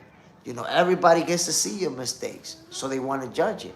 But then your mistakes, our mistakes, are not public like that. So I say Tank Davis could have made some mistakes, but who hasn't? Is there anybody that could say they haven't? Ryan Bascom, it was a great card. Great live stream. I had a blast. Appreciate it, bro. And I'm surprised, you know, a lot of people are telling me that they enjoyed it, that they enjoyed me calling the fights. And it's just that they haven't seen it. A lot of people haven't seen it because the live It's not like the morning show. The morning show, everybody already knows about it. You know, boxing for breakfast is starting to get like this little buzz. So that's why a lot of people tuning in. But Fight Night with Jay Smith, most people don't know about it. I need to start promoting it. I need to start promoting and doing a little bit more so people are aware, right? But when it comes to me calling the fights, most people haven't seen me calling the fights. And it's crazy. If there's 2,400 subscribers on the channel, probably 400 of you have seen me calling the fights. The majority haven't. Because people just, I don't know, they don't do. And the thing is, look, it's hard for people to watch the, the fights and actually stream my stream because, face it, there's some people that just want to watch the TV and that's it. You got to be a hardcore fan for you to have the TV on and then you listening to me calling the fight on a different device. You're a hardcore fan. You're a real hardcore fan of the sport. You're like, yeah, I'm gonna watch it here, but then this call is fire. I'm gonna listen to this commentary. You're addicted to boxing. But hopefully or eventually I'll land on one of these platforms and you guys will see me calling the fights from over there. From right there from the event. Because that's what I want to be calling it. I want to be right there. You never know, right? You never know. Dream big. Ryan Bascom. I heard Bam might fight Inoue's brother and speculation on Inoue versus Nakatani. So, Bam, I think Bam at some point may end up moving up and fighting Naoya Inoue. I think we're going to end up seeing that fight. As far as Inoue versus Nakatani, I got Inoue. I don't got nobody beating Naoya Inoue unless Bam climbs up and fight him. Then I have to make an assessment and make a prediction. Because Bam is such a special fighter. But outside of Bam, I don't see nobody beating Naoya Inoue. Even Nakatani. Hannibal, salute Jay Smith, my G. Bam. Hannibal, Bam versus Inoue, that's the fight. I agree with you. That's a fight that I believe can happen. Obviously, Bam has spoken about Naoya. Naoya has also been asked and talked about him. And I seen an interview where Naoya Inoue says, I'll fight him, but, I'm not going to wait around for him. He has to move up. So, I think everybody would love to see Naoya Inoue versus Bam Rodriguez. Ryan Bascom, me neither. I think Inoue takes Bam. That's a great fight, man. That's a great fight. The letter M. Damn, he gave Norman Jr. that work. I was wrong, Jay. Jay was right. The letter M. I appreciate you, my brother. Appreciate you showing up and being honest, because a lot of people, they want to hear it. But I told y'all, man, look, Devin Haney was not going to get Jin Sasaki. And I think that was the biggest problem. People saw these performances by Brian Norman Jr., saw that he was knocking these people out, but these fighters are nowhere near the caliber of a Devin Haney or the opponents that Devin Haney beat in Lomachenko and Regis Prograis and Jose Ramirez. These are lower level opponents in comparison. I'm not saying that they no good. They're good fighters. Good fighters. But there's good and there's levels there too. And the guys that Devin Haney been facing are levels above the ones that Brian Norman Jr. had been facing. So you don't think if Brian Norman Jr. would have faced Lomachenko, he was going to look different than he did versus Jin Sasaki? Or if he faced Regis Prograis? So the guys that Devin Haney was fighting, they're above the guys that Norman Jr. was fighting. And people didn't take that into consideration. Ryan Bascom, one fight with Ryan Garcia doesn't mean everything. I've been saying that to people for the last few weeks. You know, the whole narrative that Devin Haney is scared, that he's not the same, that Ryan Garcia beating left him different, that he's gonna run. He killed all that narrative. And that's why I made the comparison. Look at the way that he fought this fight, and look at the way Shakur Stevenson fought William Zepeda. Think about the narrative leading up to those fights. People said that Shakur was gonna run, Zepeda was gonna chase him, Zepeda was gonna cut the ring. I even had people come on the show tell me he was gonna get knocked out, Shakur Stevenson, because Zepeda was gonna be too aggressive. And Shakur Stevenson showed up with a whole different game plan. Whole different game plan. Beat him up from inside of the phone booth. You think Zepeda was ready for that? You think Zepeda was preparing for a guy that was going to be inside of a phone booth, putting all type of leather on him? He was getting ready to chase somebody around and cut the ring off and all of that. I seen him doing foot drills, that he chasing you around and all that. You ain't had to chase nobody. So now enter Devin Haney, the same narrative. He was supposed to run from Brian Norman Jr. He was supposed to get knocked out. He was going to get walked down. So Brian Norman Jr. was preparing for somebody that was going to run all night long, and instead he got beat up. Beat him up. Ryan Bascom, Tank had better get in the game. I mean, it's what I said, Ryan. Tank Davis is 30 years old. He's not an old guy. What that, or 31, I think maybe he just turned 31, I'm not sure. But he's not an old guy, so he could take 6 months, he could even take a whole year and still come back dead in his prime. Of course, the sooner the better. The sooner the better. But you know, the moment Tank Davis says, I'm gonna fight, that shit goes viral. And every single boxing platform is talking about it. So it's just a matter of when he does to come back. Cameron Terrell, top dog. We know what's up. Of course. Ryan, he got time. Hannibal, I think Tank Hart isn't in it anymore. Ryan, I'll watch. So let me just say this. You see how, and that's something that a lot of people been saying, that his heart is not in it, his heart is not in it. I'm going to tell you something, and it's going to play out that way, that you got to realize.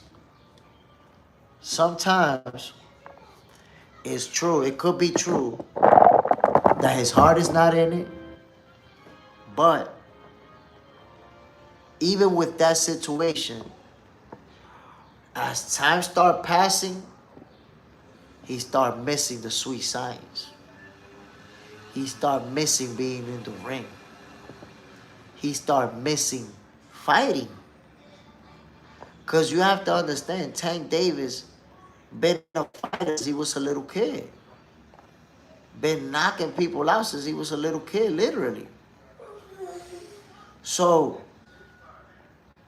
from going to that, from being on that level, fighting at the highest level, to being inactive, eventually that wears on you, especially when you're in the middle of your prime. Tank is in his prime right now. You think he don't watch these fights live? You think he didn't watch Devin Haney putting hands on Brian Norman Jr.? And you think for a second, as a fighter, as a guy who's been doing it too, it's not gonna eventually get to him like, damn, I wanna fight. I wanna fight. I wanna beat this guy up. I wanna beat that guy up. So I'm telling you, the part about his heart not being in it, I would say is more, you know, when you go through a lot, sometimes you need a little break. You need a little time to decompress. And then guess what?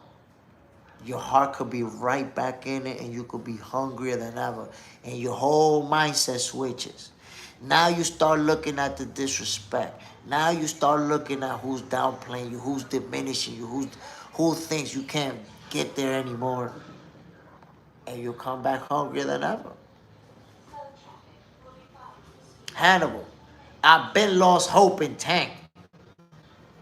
If he does come back, it will be against Manny or KSI. Damn, Manny or KSI. KSI. Eric Gomes. Devin fight is done. Come on, Smith. But Eric Gomes, I asked you yesterday and you didn't want to tell me. What round did you have Brian Norman Jr. knocking Devin Haney out? Ryan Basco. Gonna eat at him that he didn't fight Haney and Shakur. I think Lomachenko ducking took the wind out of Tank. He's like, why? Let's see. Because, like I told you yesterday, Lori told me on the Rice podcast that she believes Tank Davis is going to come back and is going to fight some of those big names. And she told me straight up, look, I'm not saying it's not no inside information or nothing like that, but I just see, how humble he is, and I feel like he's going to do something. That's how I feel about it. Ryan Bascom, he really wanted that fight. Hannibal, Tank will never fight Shakur. I don't know. You just never know. Look, I'm going to be honest.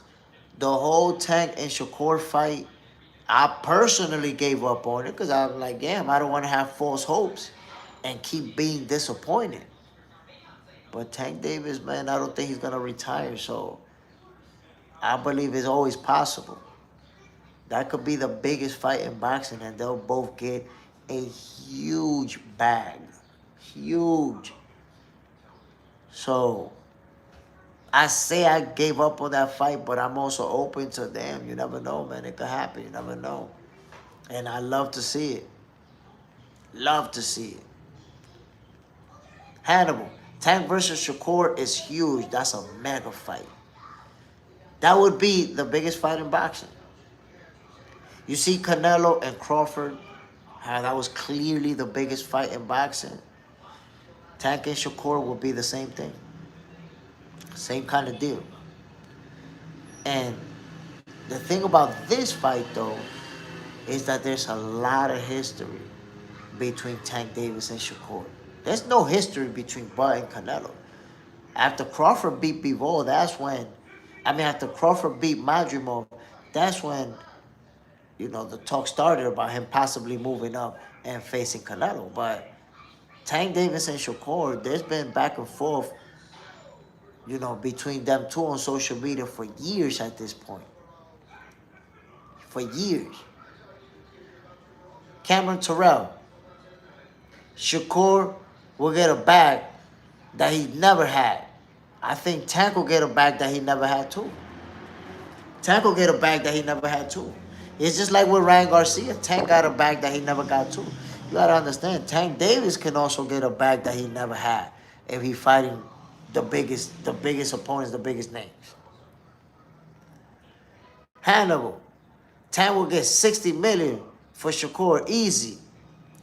Honestly, I don't know how much he will get, and I don't even care. I know they're both gonna get millions of dollars. That's good enough for me. They're both gonna get career paydays. That's good enough for me. The actual numbers, I don't really get into that. Like, to me, it's really pointless. I just want to see them fight each other. I don't care who's going to make more money. I don't care who put more butts in seats. I don't care about none of that. I want to see who's going to fight who and who's going to walk out of there with the W. Now, I'm not going to make a prediction, obviously, on Tank Davis and Shakur Stevenson, because why? Why am I going to do that? They not fighting each other yet, right? But at some point, you'll see me make a prediction on that fight. I got a feeling. I got a feeling. And I said it earlier, my peoples. We gotta, and I'ma offset the bullshit. You see how you see all these groups, all these pages, all these platforms that they just, making up fake stories, pushing fake narratives, the goofballery, the hating, trying to talk people down. All of that stuff, I'ma offset that bullshit, right? So that's what I'm telling you. Even though I didn't see it go viral, I didn't see everybody talking about it, I want to tell you about it. Tank Davis was in Baltimore giving out food to his people, giving out clothes, giving out free coats, taking pictures with the kids, spending time with his community, spending money out of his pockets in his community. But people ain't gonna talk about that shit. They ain't gonna talk about this shit. If I was to tell you that yesterday Tank Davis punched somebody in the mouth in a bar, that shit would go viral. Viral.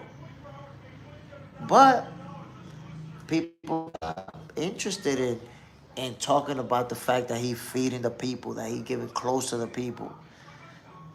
There's somebody in Baltimore today wearing a coat that Tank Davis got on. There's somebody who didn't even have a coat. Somebody who had a raggedy coat. And now they wearing the one Tank got him. It's cold out there. Baltimore's a cold place. So how about that part? How about we say the positive things too somebody's doing for their community? Oh, that shit ain't gonna go viral.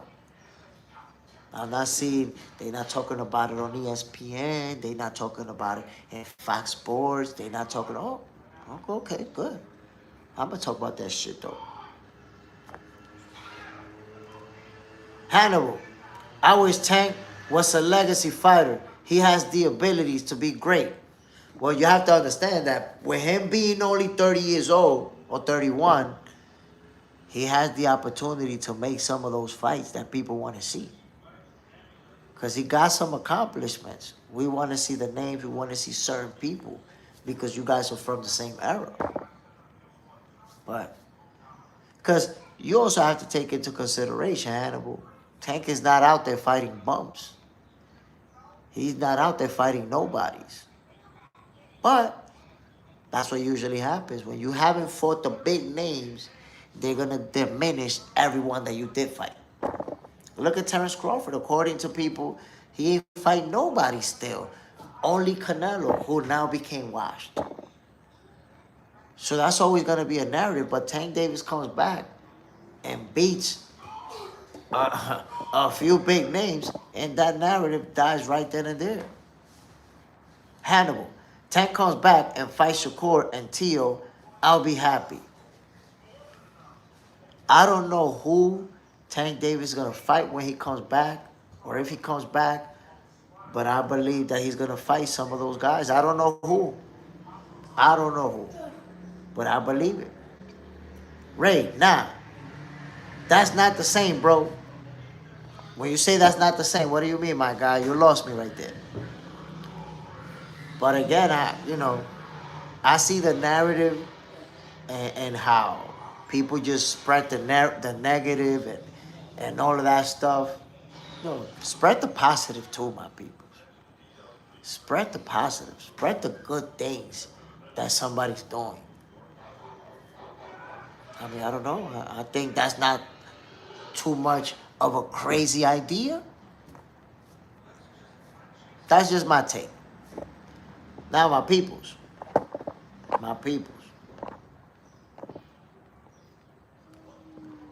This fight right here is one that I believe is going to end up happening. JJ said, that's Jay Smith. I'm here. Hit the like button, my peoples. Salute, JJ. This fight right here, Devin Haney versus Shakur Stevenson.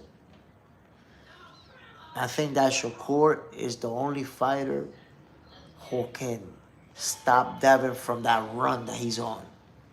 He's unbeatable. Shakur Stevenson is the guy to to put a stop to that. Cameron Terrell.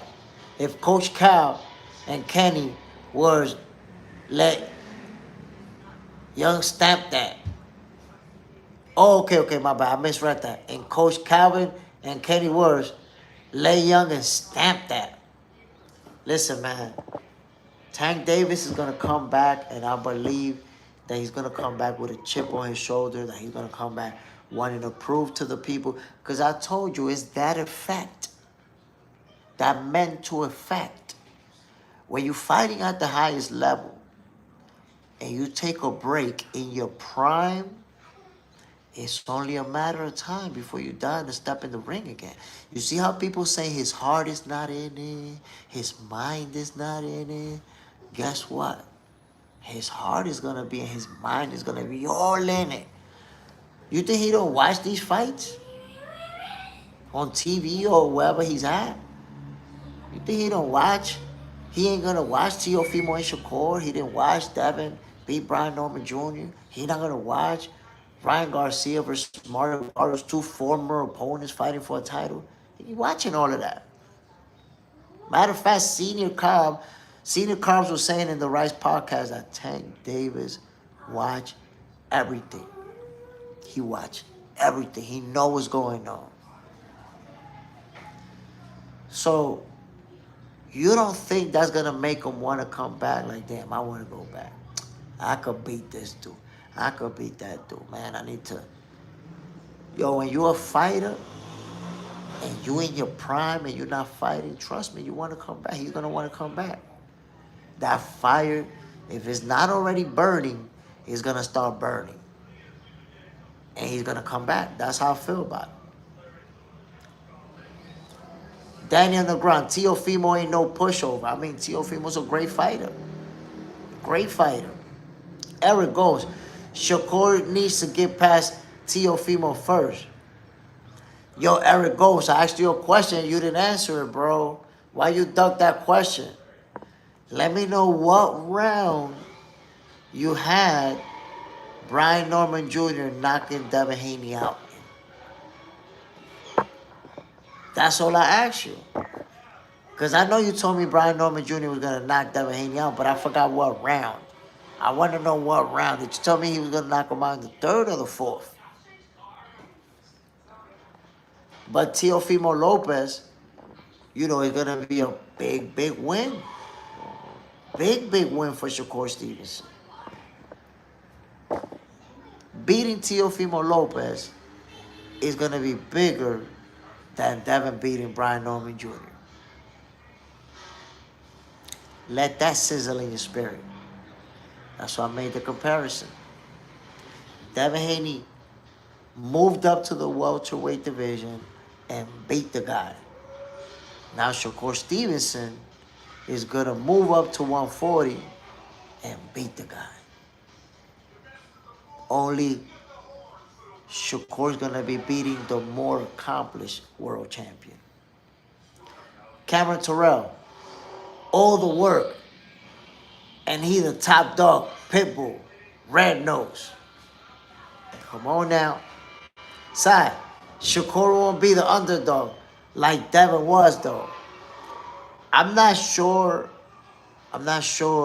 if he is or if he won't be, to be honest.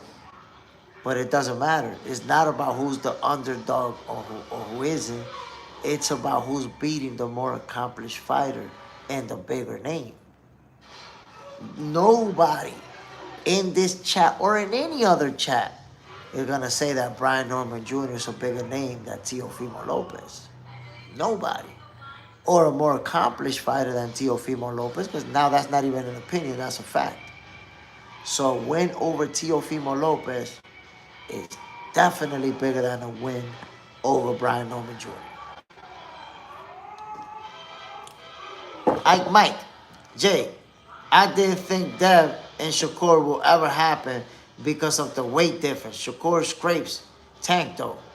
Tank needs to fight Roach first. I want to see the rematch. Tank Davis, Lamar Roach, I want to see the rematch.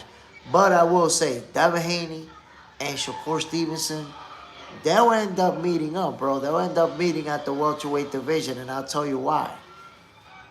Devin Haney just chose to move up.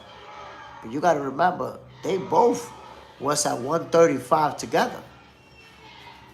And size-wise, they're about the same size. Devin Haney just gained weight. But if you look at them next to each other, they're about the same size. And ultimately, Shakur's going to land at the welterweight division. And Devin Haney's going to be there for some time. He's not going to be in no rush to keep moving up. So trust me when I tell you, take my word for it. Devin Haney and Shakur Stevenson will end up meeting up in the same division. And they'll fight. That fight's going to happen.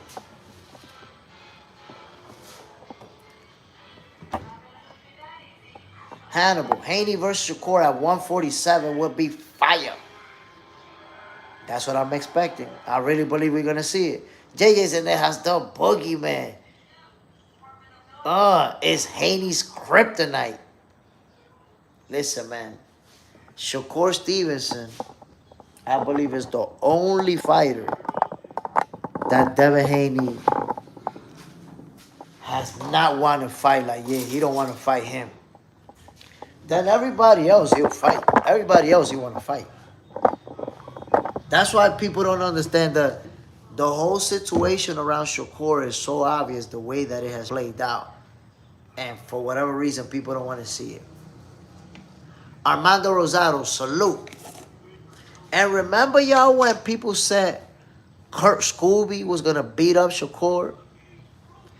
And look what Adam Azim did to Kurt Scooby. Beat him up.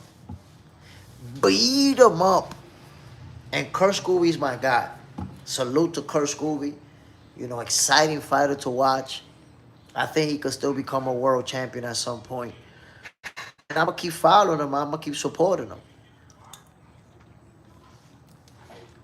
And people say he was going to knock Shakur out. Eric goes, dije tercera ronda. Hey, pero dilo en inglés, ¿qué pasa? Dilo en inglés. Own that shit, my nigga. No me venga con esa tercera ronda, ¿no? Y ese coro tuyo. Karen Terrell. Salute Kenny Ellis and Calvin Ford and Upton Jim. Bro, listen. 100% salute to Coach Kenny, Coach Cal, Upton Boxing. Salute to the Rice Podcast. Salute to Lori Reed, my boat, my guy, Senior Cops. Yo, they doing big things over there. They grinding. The letter M, third round. People have Brian Norman Jr. knocking Devin Haney out in the third round. So be honest, Eric goes, when you saw Brian Norman Jr. go down in the second round, keep it 100. Did you think about me? No Diddy. None of that. But did you think about me? After all this time, you've been telling me Norman Jr. was going to knock Dev out. You saw him get dropped. Did Jay Smith cross your mind?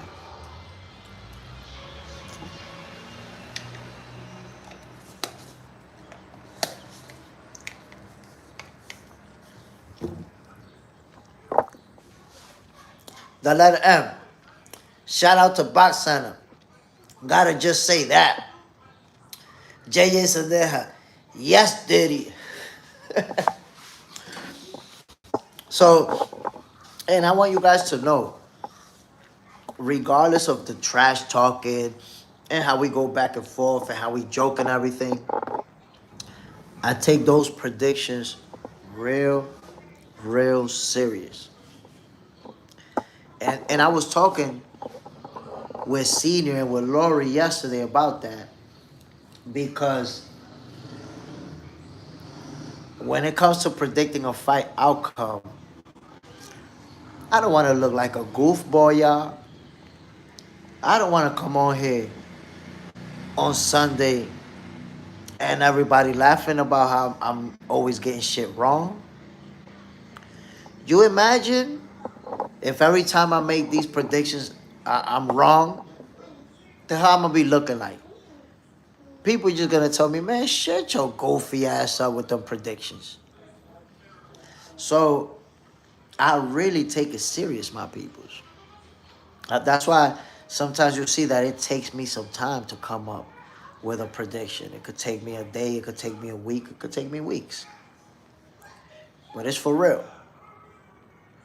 Hannibal, Benavidez versus Opetaya at cruiserweight. Look, I think that's a tough competitive fight. I got Benavidez winning it. Opetaya is going to put hands on him. It's going to make it interesting, but I just don't got anybody beating the Mexican monster. I just don't see it. Can't see it. Side, I favor Opetaya until I see how David looks at cruiser.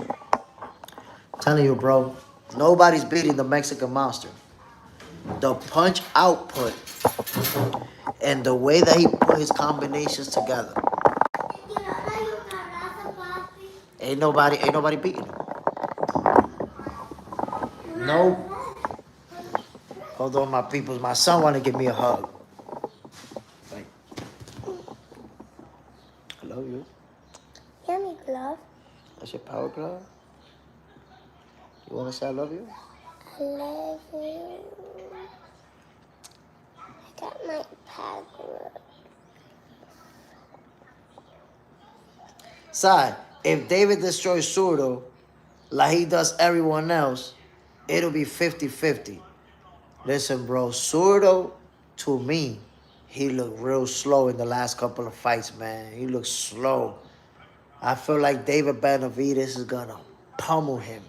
Like, if they actually do fight next, Benavidez is going to pummel him, bro. They said good morning, Ryan. Good morning. The letter M. Shout out to Lil Man Bless. Salute, my brother. Side. Yeah, man, David cooks him. Yeah, I see David Benavidez putting the Swiss, the Dre, and the Apple beats on Jose Ramirez. Cameron Terrell. Get on Shakur, then double down, youngin.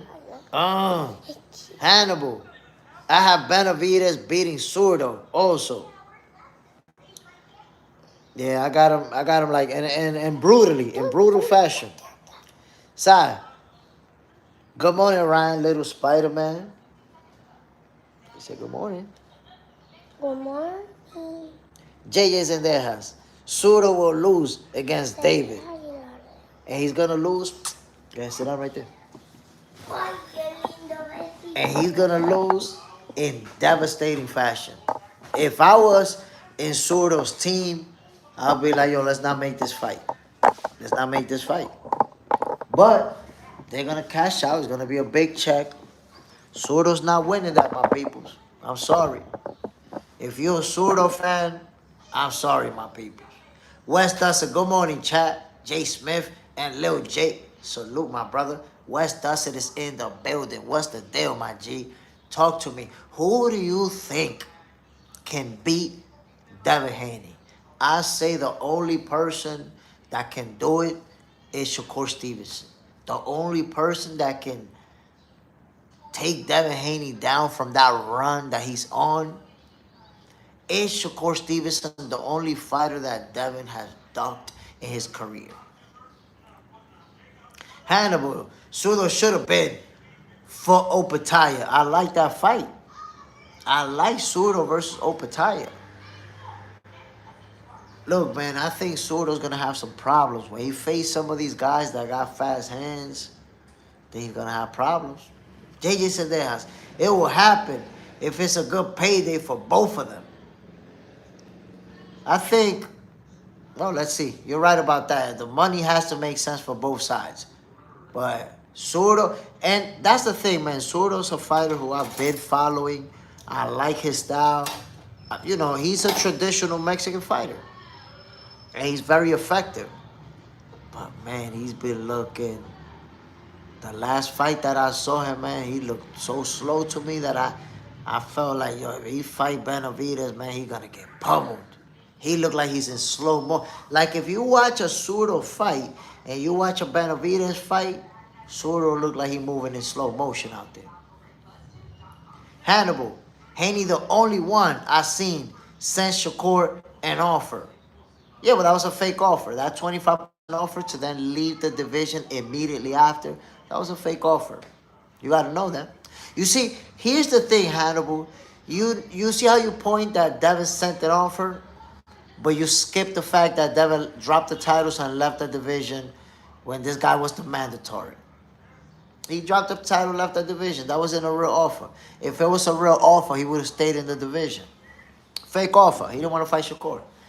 Look, let me tell you, Cameron Tyrell, that's called the ducking without looking like you ducking technique. You make an offer to say, look, I made an offer, but then you leave the division. No negotiations, no actually trying to make the fight, nothing. Come on, bro. He didn't want to fight. They wasn't trying to make that fight. Trust me, Hannibal, they was not trying to make that fight. Hannibal, he had a title fight at 140. It doesn't matter that he had a title fight at 140. That title fight came after he ducked Shakur. So come on now. Let's get the timelines right. Because now I'm going to show you that I am the human algorithm. So I'm going to give you the time. I'm going to give you the timeline, Hannibal. First, while Devin Haney was undisputed champion at 135, Shakur Stevenson became his mandatory. And once he was his mandatory, the sanctioning body mandated the fight. Once the fight was mandated, they could not come to an agreement. That's when Devin Haney made the 25% offer. Once Devin Haney made the offer and they couldn't come to an agreement, what is the next step, Hannibal? The step that you don't like to talk about. The step that you like to sweep under the rug. The step that you act like it doesn't exist. They was going to purse bid.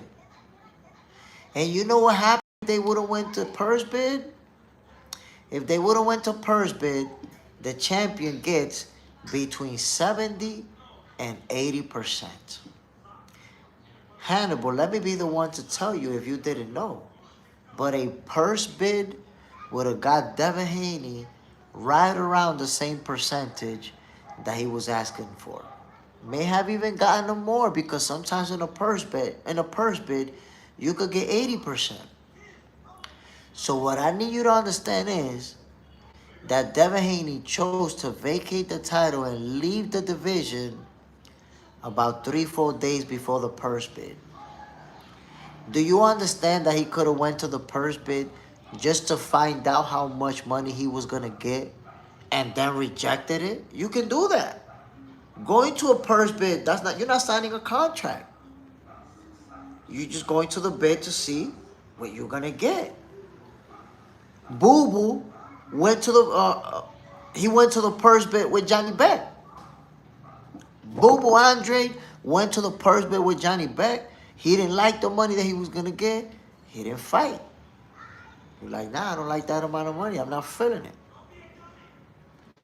So when you actually tell the facts, you tell the story, the reason why they did not fight is because Devin Haney dropped his title and left the division days before the purse bid.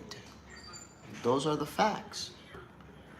Now, you can make an argument about what you think Shakur should have done, but at the end of the day, the only reason they did not fight is because Devin Haney dropped the title and left the division. He ducked. You could frame it however you want to frame it. He ducked. Hannibal, you see how you say Shakur should have taken the offer? That's your opinion. You didn't see. Look at this. You didn't see the contract. You don't know what he had to agree to. You're not a manager. You're not a fighter.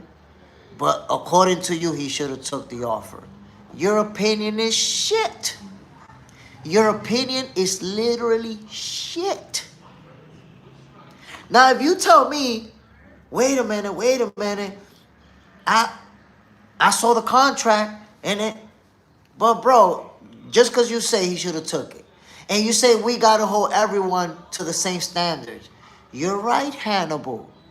Don't you remember when Canelo moved up instead of fighting Boo Boo? We called him a duck. It's time for you to do that to Devin Haney and call him a duck. Of course, you need to keep the same energy. Look into the mirror. Look into the mirror. Because what you're not understanding, Hannibal, is that you cannot make an offer and then leave the division, and because of the offer, you didn't duck. Maybe you dislike Shakur, and I understand that. Maybe you're a fan of Devin Haney. I understand that.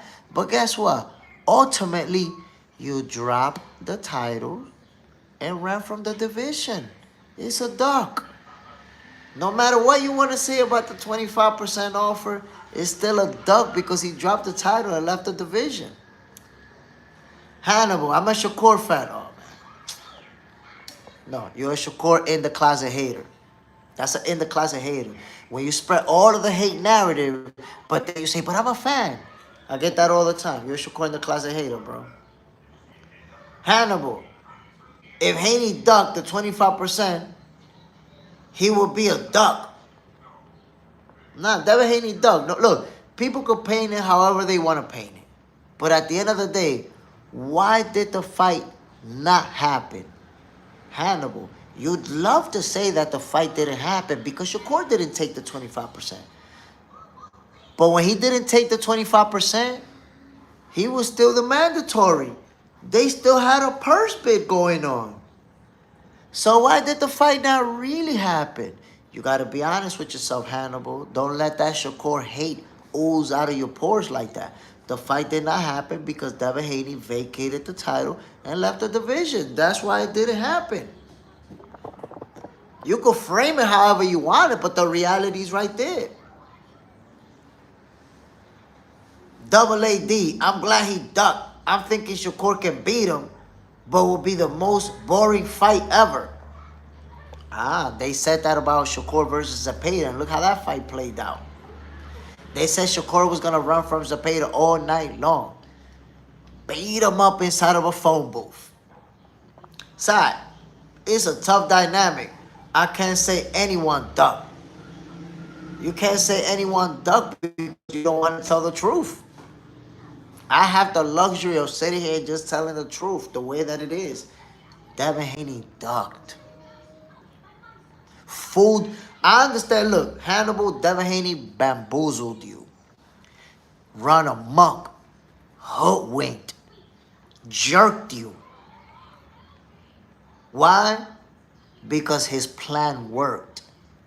He made a lowball offer, expecting Shakur to decline it, ran from the whole division. You're not thinking that he vacated.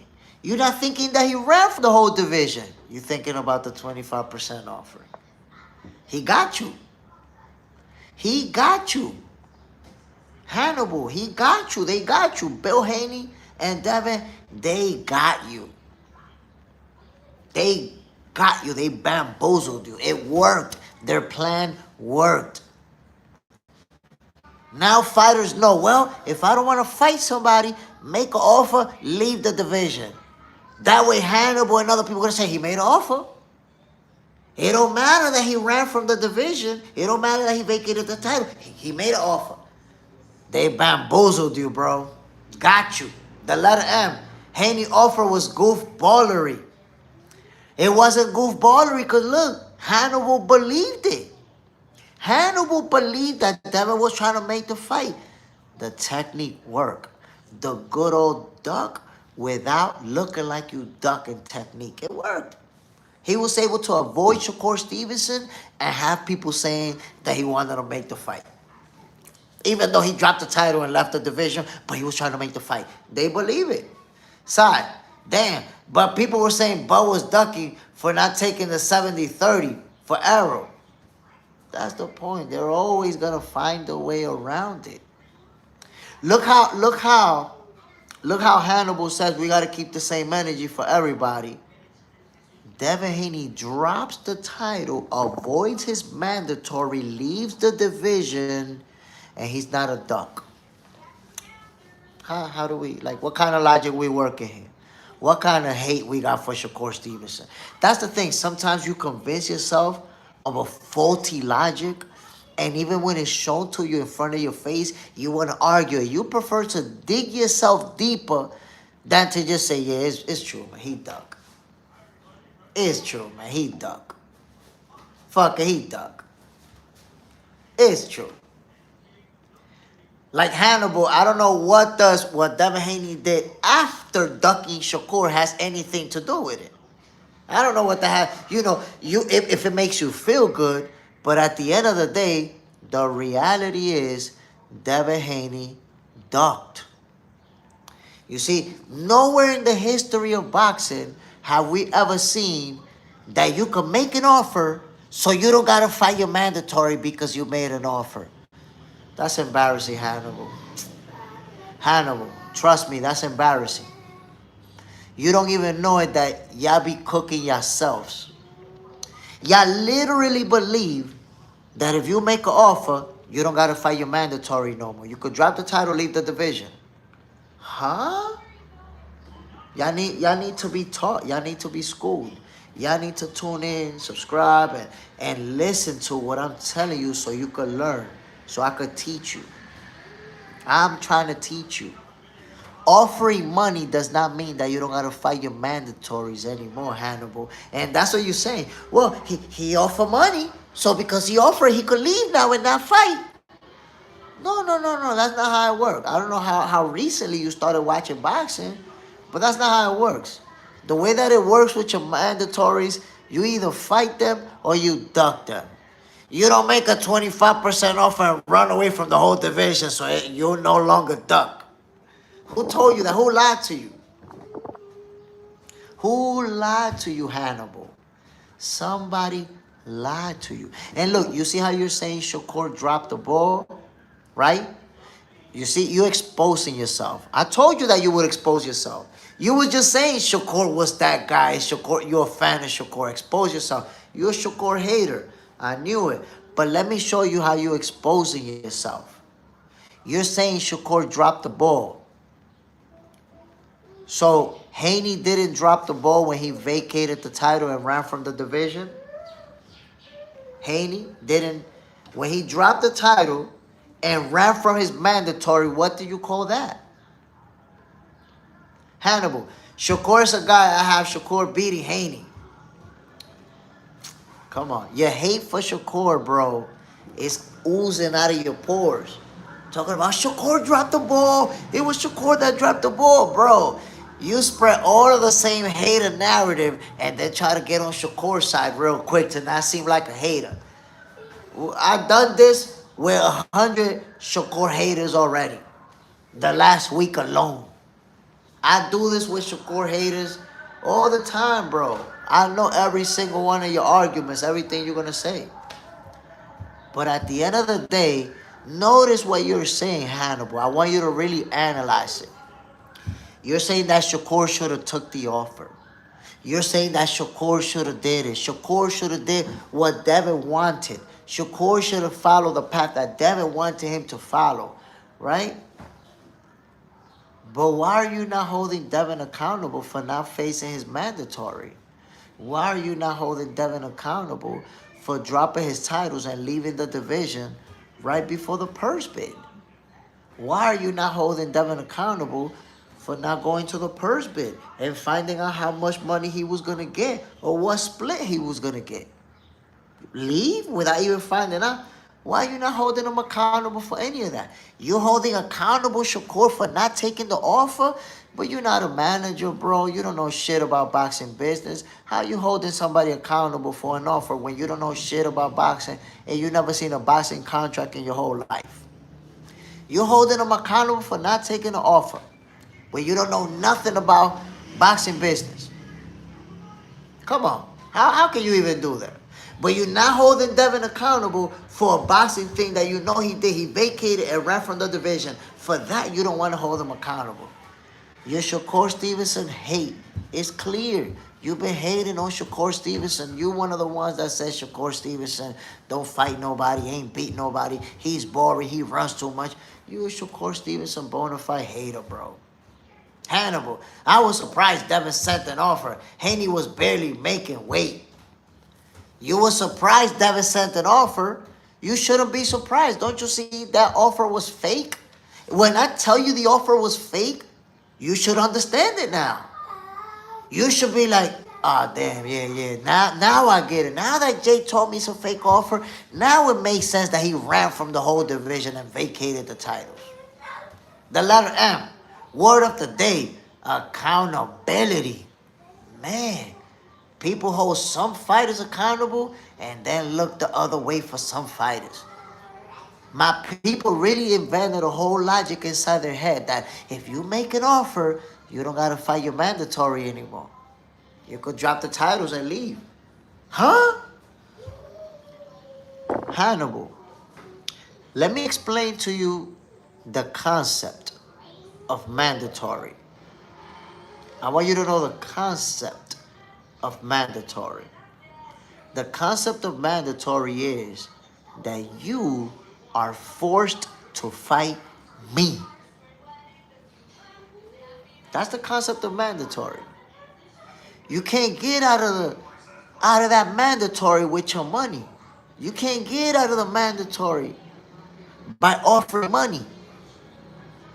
You either gonna fight me or you gonna duck me. One or the other. And what did Devin choose to do? He chose to duck. He could have fought Shakur. That's why, Hannibal, you keep coming up with all these logics about what you think should have happened. But what we all know and you know, Devin Haney could have fought Shakur and he decided not to. Shakur was his mandatory. He didn't have to take the offer.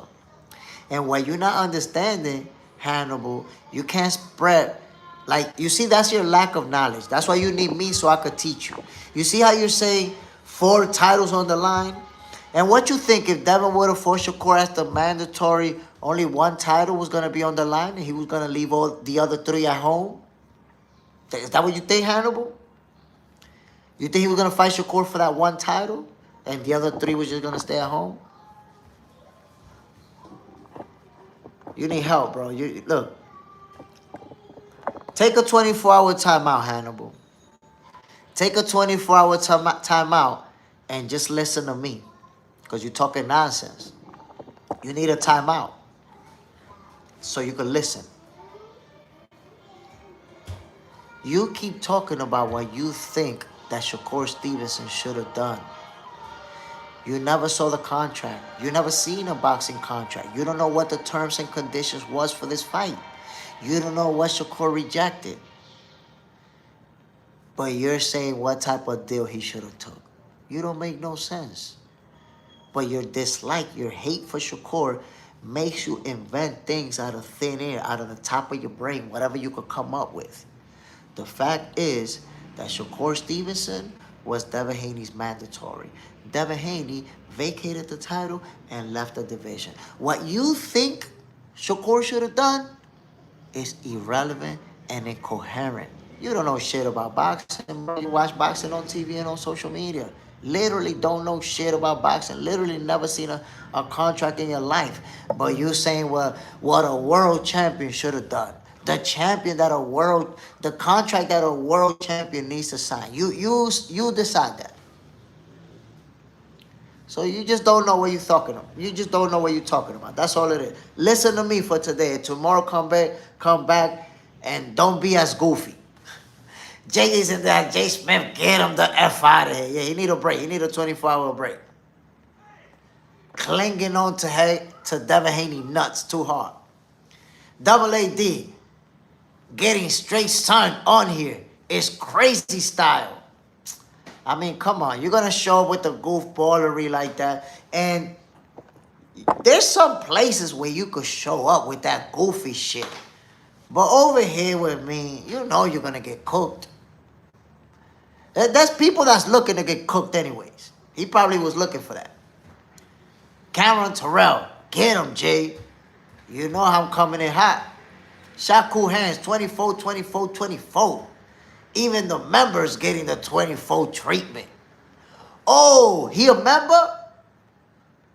Hold on, is he a member? If he's a member, I'm not gonna give him the 24 treatment. Hold on. Hannibal's a member? Hold on. Is Hannibal a member? If he's a member, I'm gonna have to let him back in. Members don't get no 24 treatment. Hold on, damn, man. I'm gonna have to deal with his ass. I'm gonna have to deal with Hannibal. I'm gonna have to deal with him.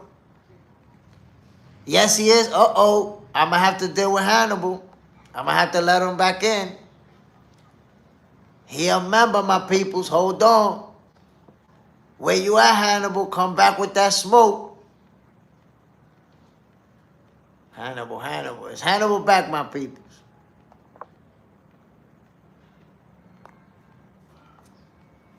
I gotta bring Hannibal back. Members don't get 24 hours.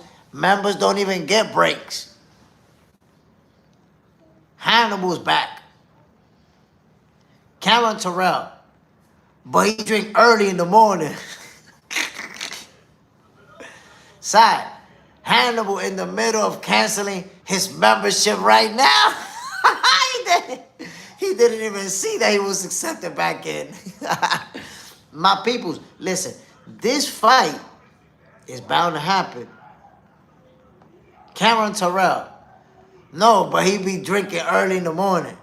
The letter M, the return. Shakur Hands. Cameron.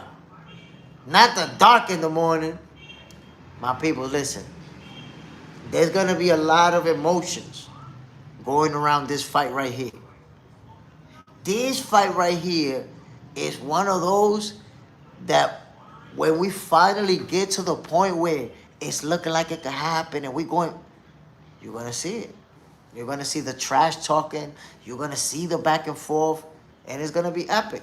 Oh, remember, my peoples, today I will be going live for the first time on Box Center 2.0.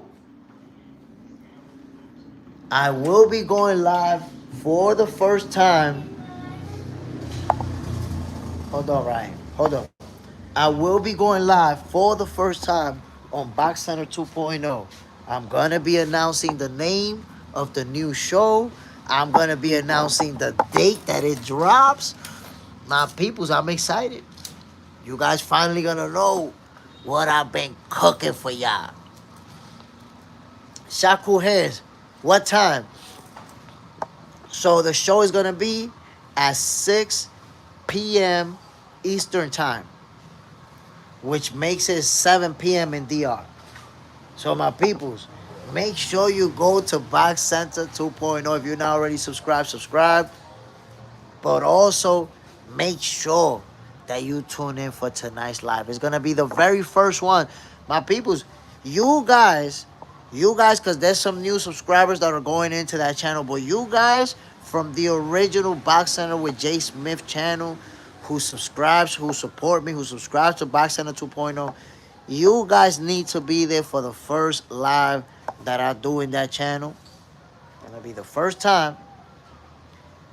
Cameron Terrell, can I visit, Jay? Yo, come to Dominican Republic. The problem is, man, people come over here, they don't even want to leave this country. They want to stick out here. They want to stay out here.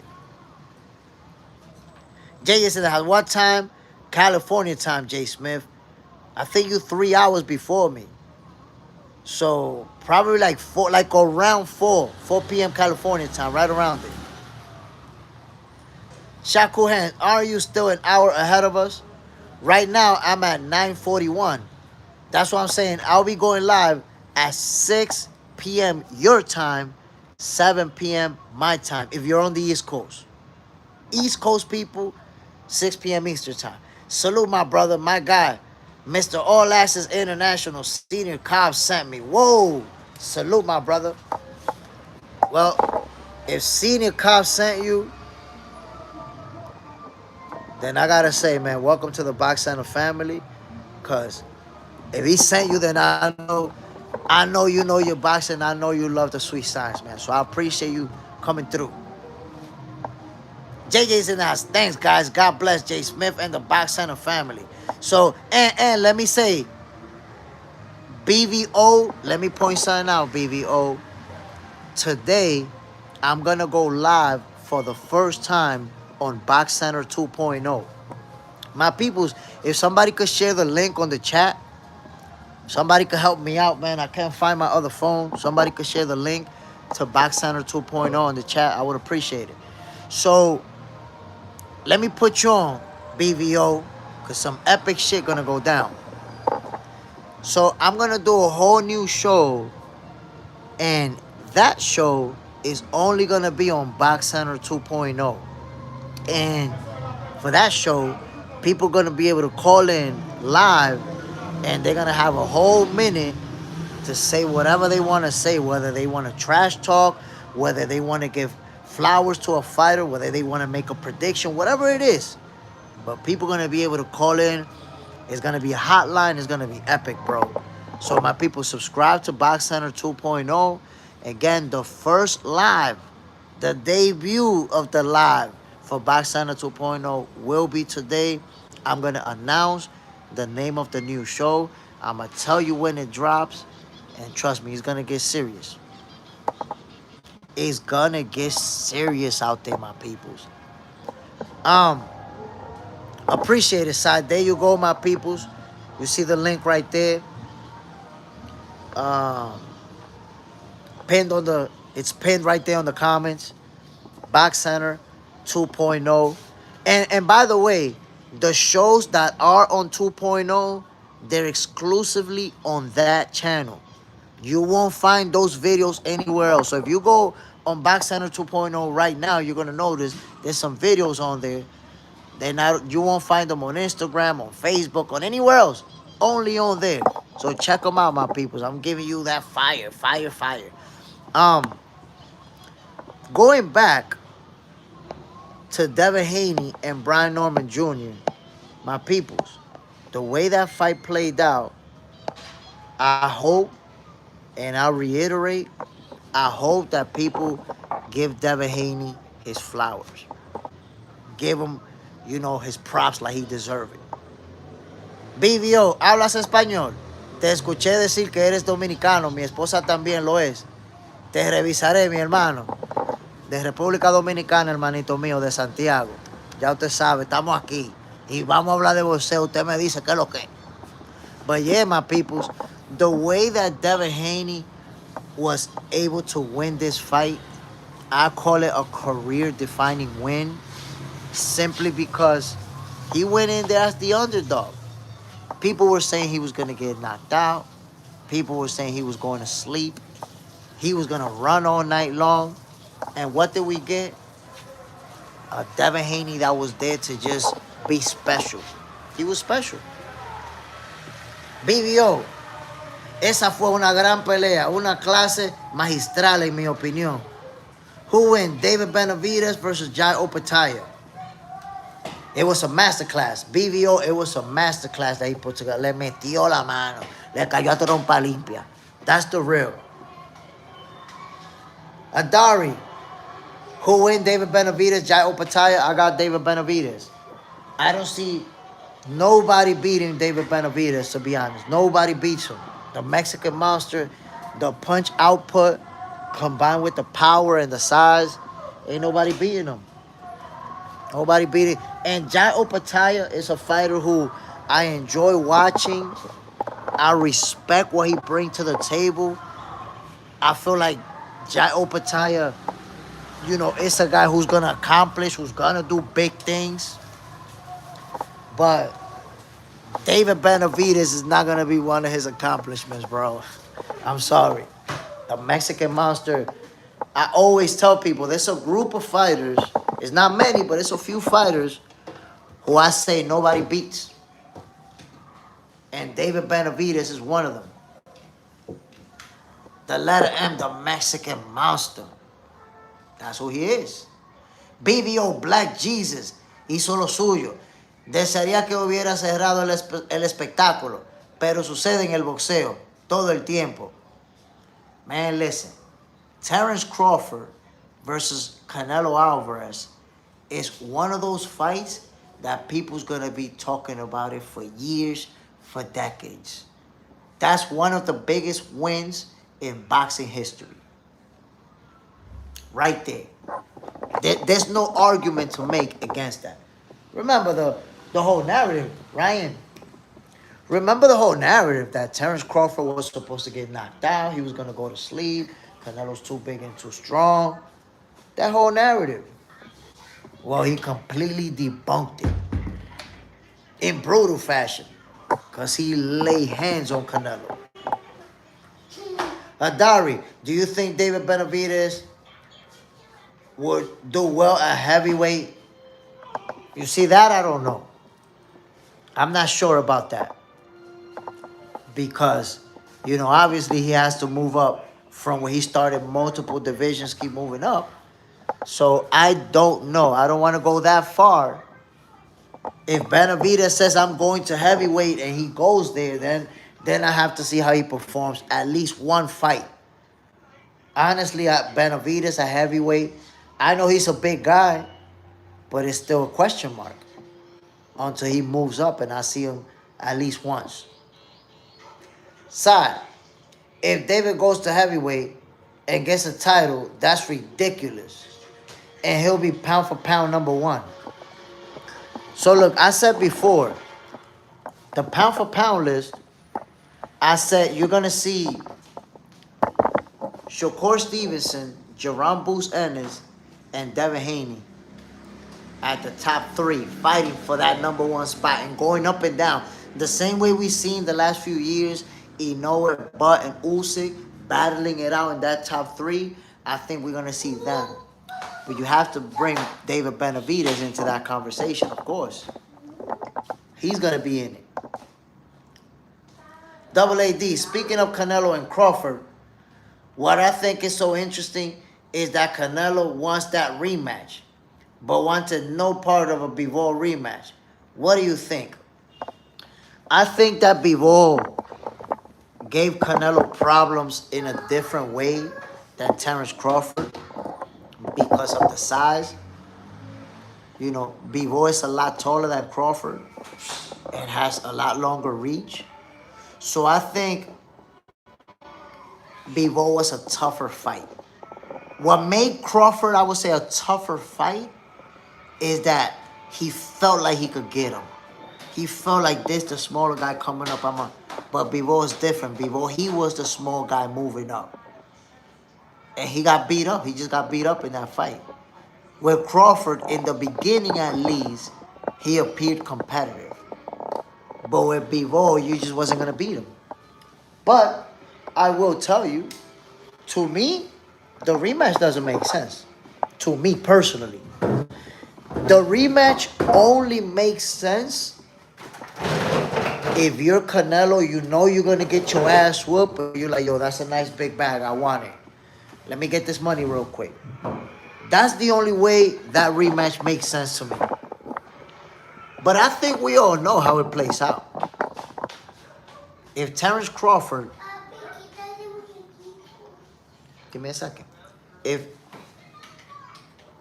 Terrence Crawford and Canelo Alvarez rematch, most of us know how that plays out. Somebody was telling me on Facebook, nah, because Canelo could get a different trainer and it's going to be a 50-50 fight. Come on, man. Styles make fights. And when you have that type of fight, that's it. We know who's the better fighter. You're not going to beat the guy that's better than you. If anything, he's going to beat you worse. Terrence Crawford's going to beat him up worse. Side, Canelo will end up getting hurt bad in the rematch, though. Possibly stopped. Listen, man, Crawford could have rained on him in the 9th round. He could have got after him. But that's the way the cookie crumbles, right? My peoples, I want to give a shout out to everybody who tuned in this morning. I hope you guys enjoyed this episode of Boxing for Breakfast. I do it for y'all. I love the sweet science. I know you guys love the sweet science. This is what it's all about. Shout out to West Dusset, Side, Double AD, Alien Nose. Damn, I don't think I read that right. The letter M. Who else was in the building? Oh, no, Allen. Damn, I said Alien. Allen Nose. Sal. Dari was in the building. Who else, man? BVO. New in the building. Salute, my brother. Cameron Terrell. JJ Zendejas. My peoples, again, I appreciate everybody tuning in. I hope you guys enjoyed this episode of Boxing for Breakfast. Remember that tonight, you see it right there, it's tagged in the comments, Box Center 2.0. Subscribe. We're going to get the first live on that channel tonight, and it's going to be lit, man. I'm going to be announcing the name of the new show, the date that is going to drop, and trust me, it's going to be epic. So subscribe to Box Center 2.0. And tomorrow, wait a minute, I got one more question. Adari, what do you think will happen in boxing in 2026?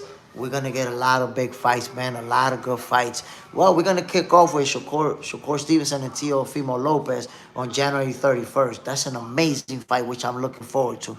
So 2026 is going to bring us a lot of big fights. Let's see TKO boxing. Let's see how Dana White, His Excellency Turkey Al-Sheikh, let's see what they're going to do with that as well. 2026 is going to be a beautiful thing for the sweet science, my peoples. So, again, salute to everybody, man. Tomorrow, Boxing for Breakfast kicks off at 7 a.m. Eastern Time. Y'all already know what it is, man. One love to everybody. I'm out of here. Jay Smith signing off. Peace.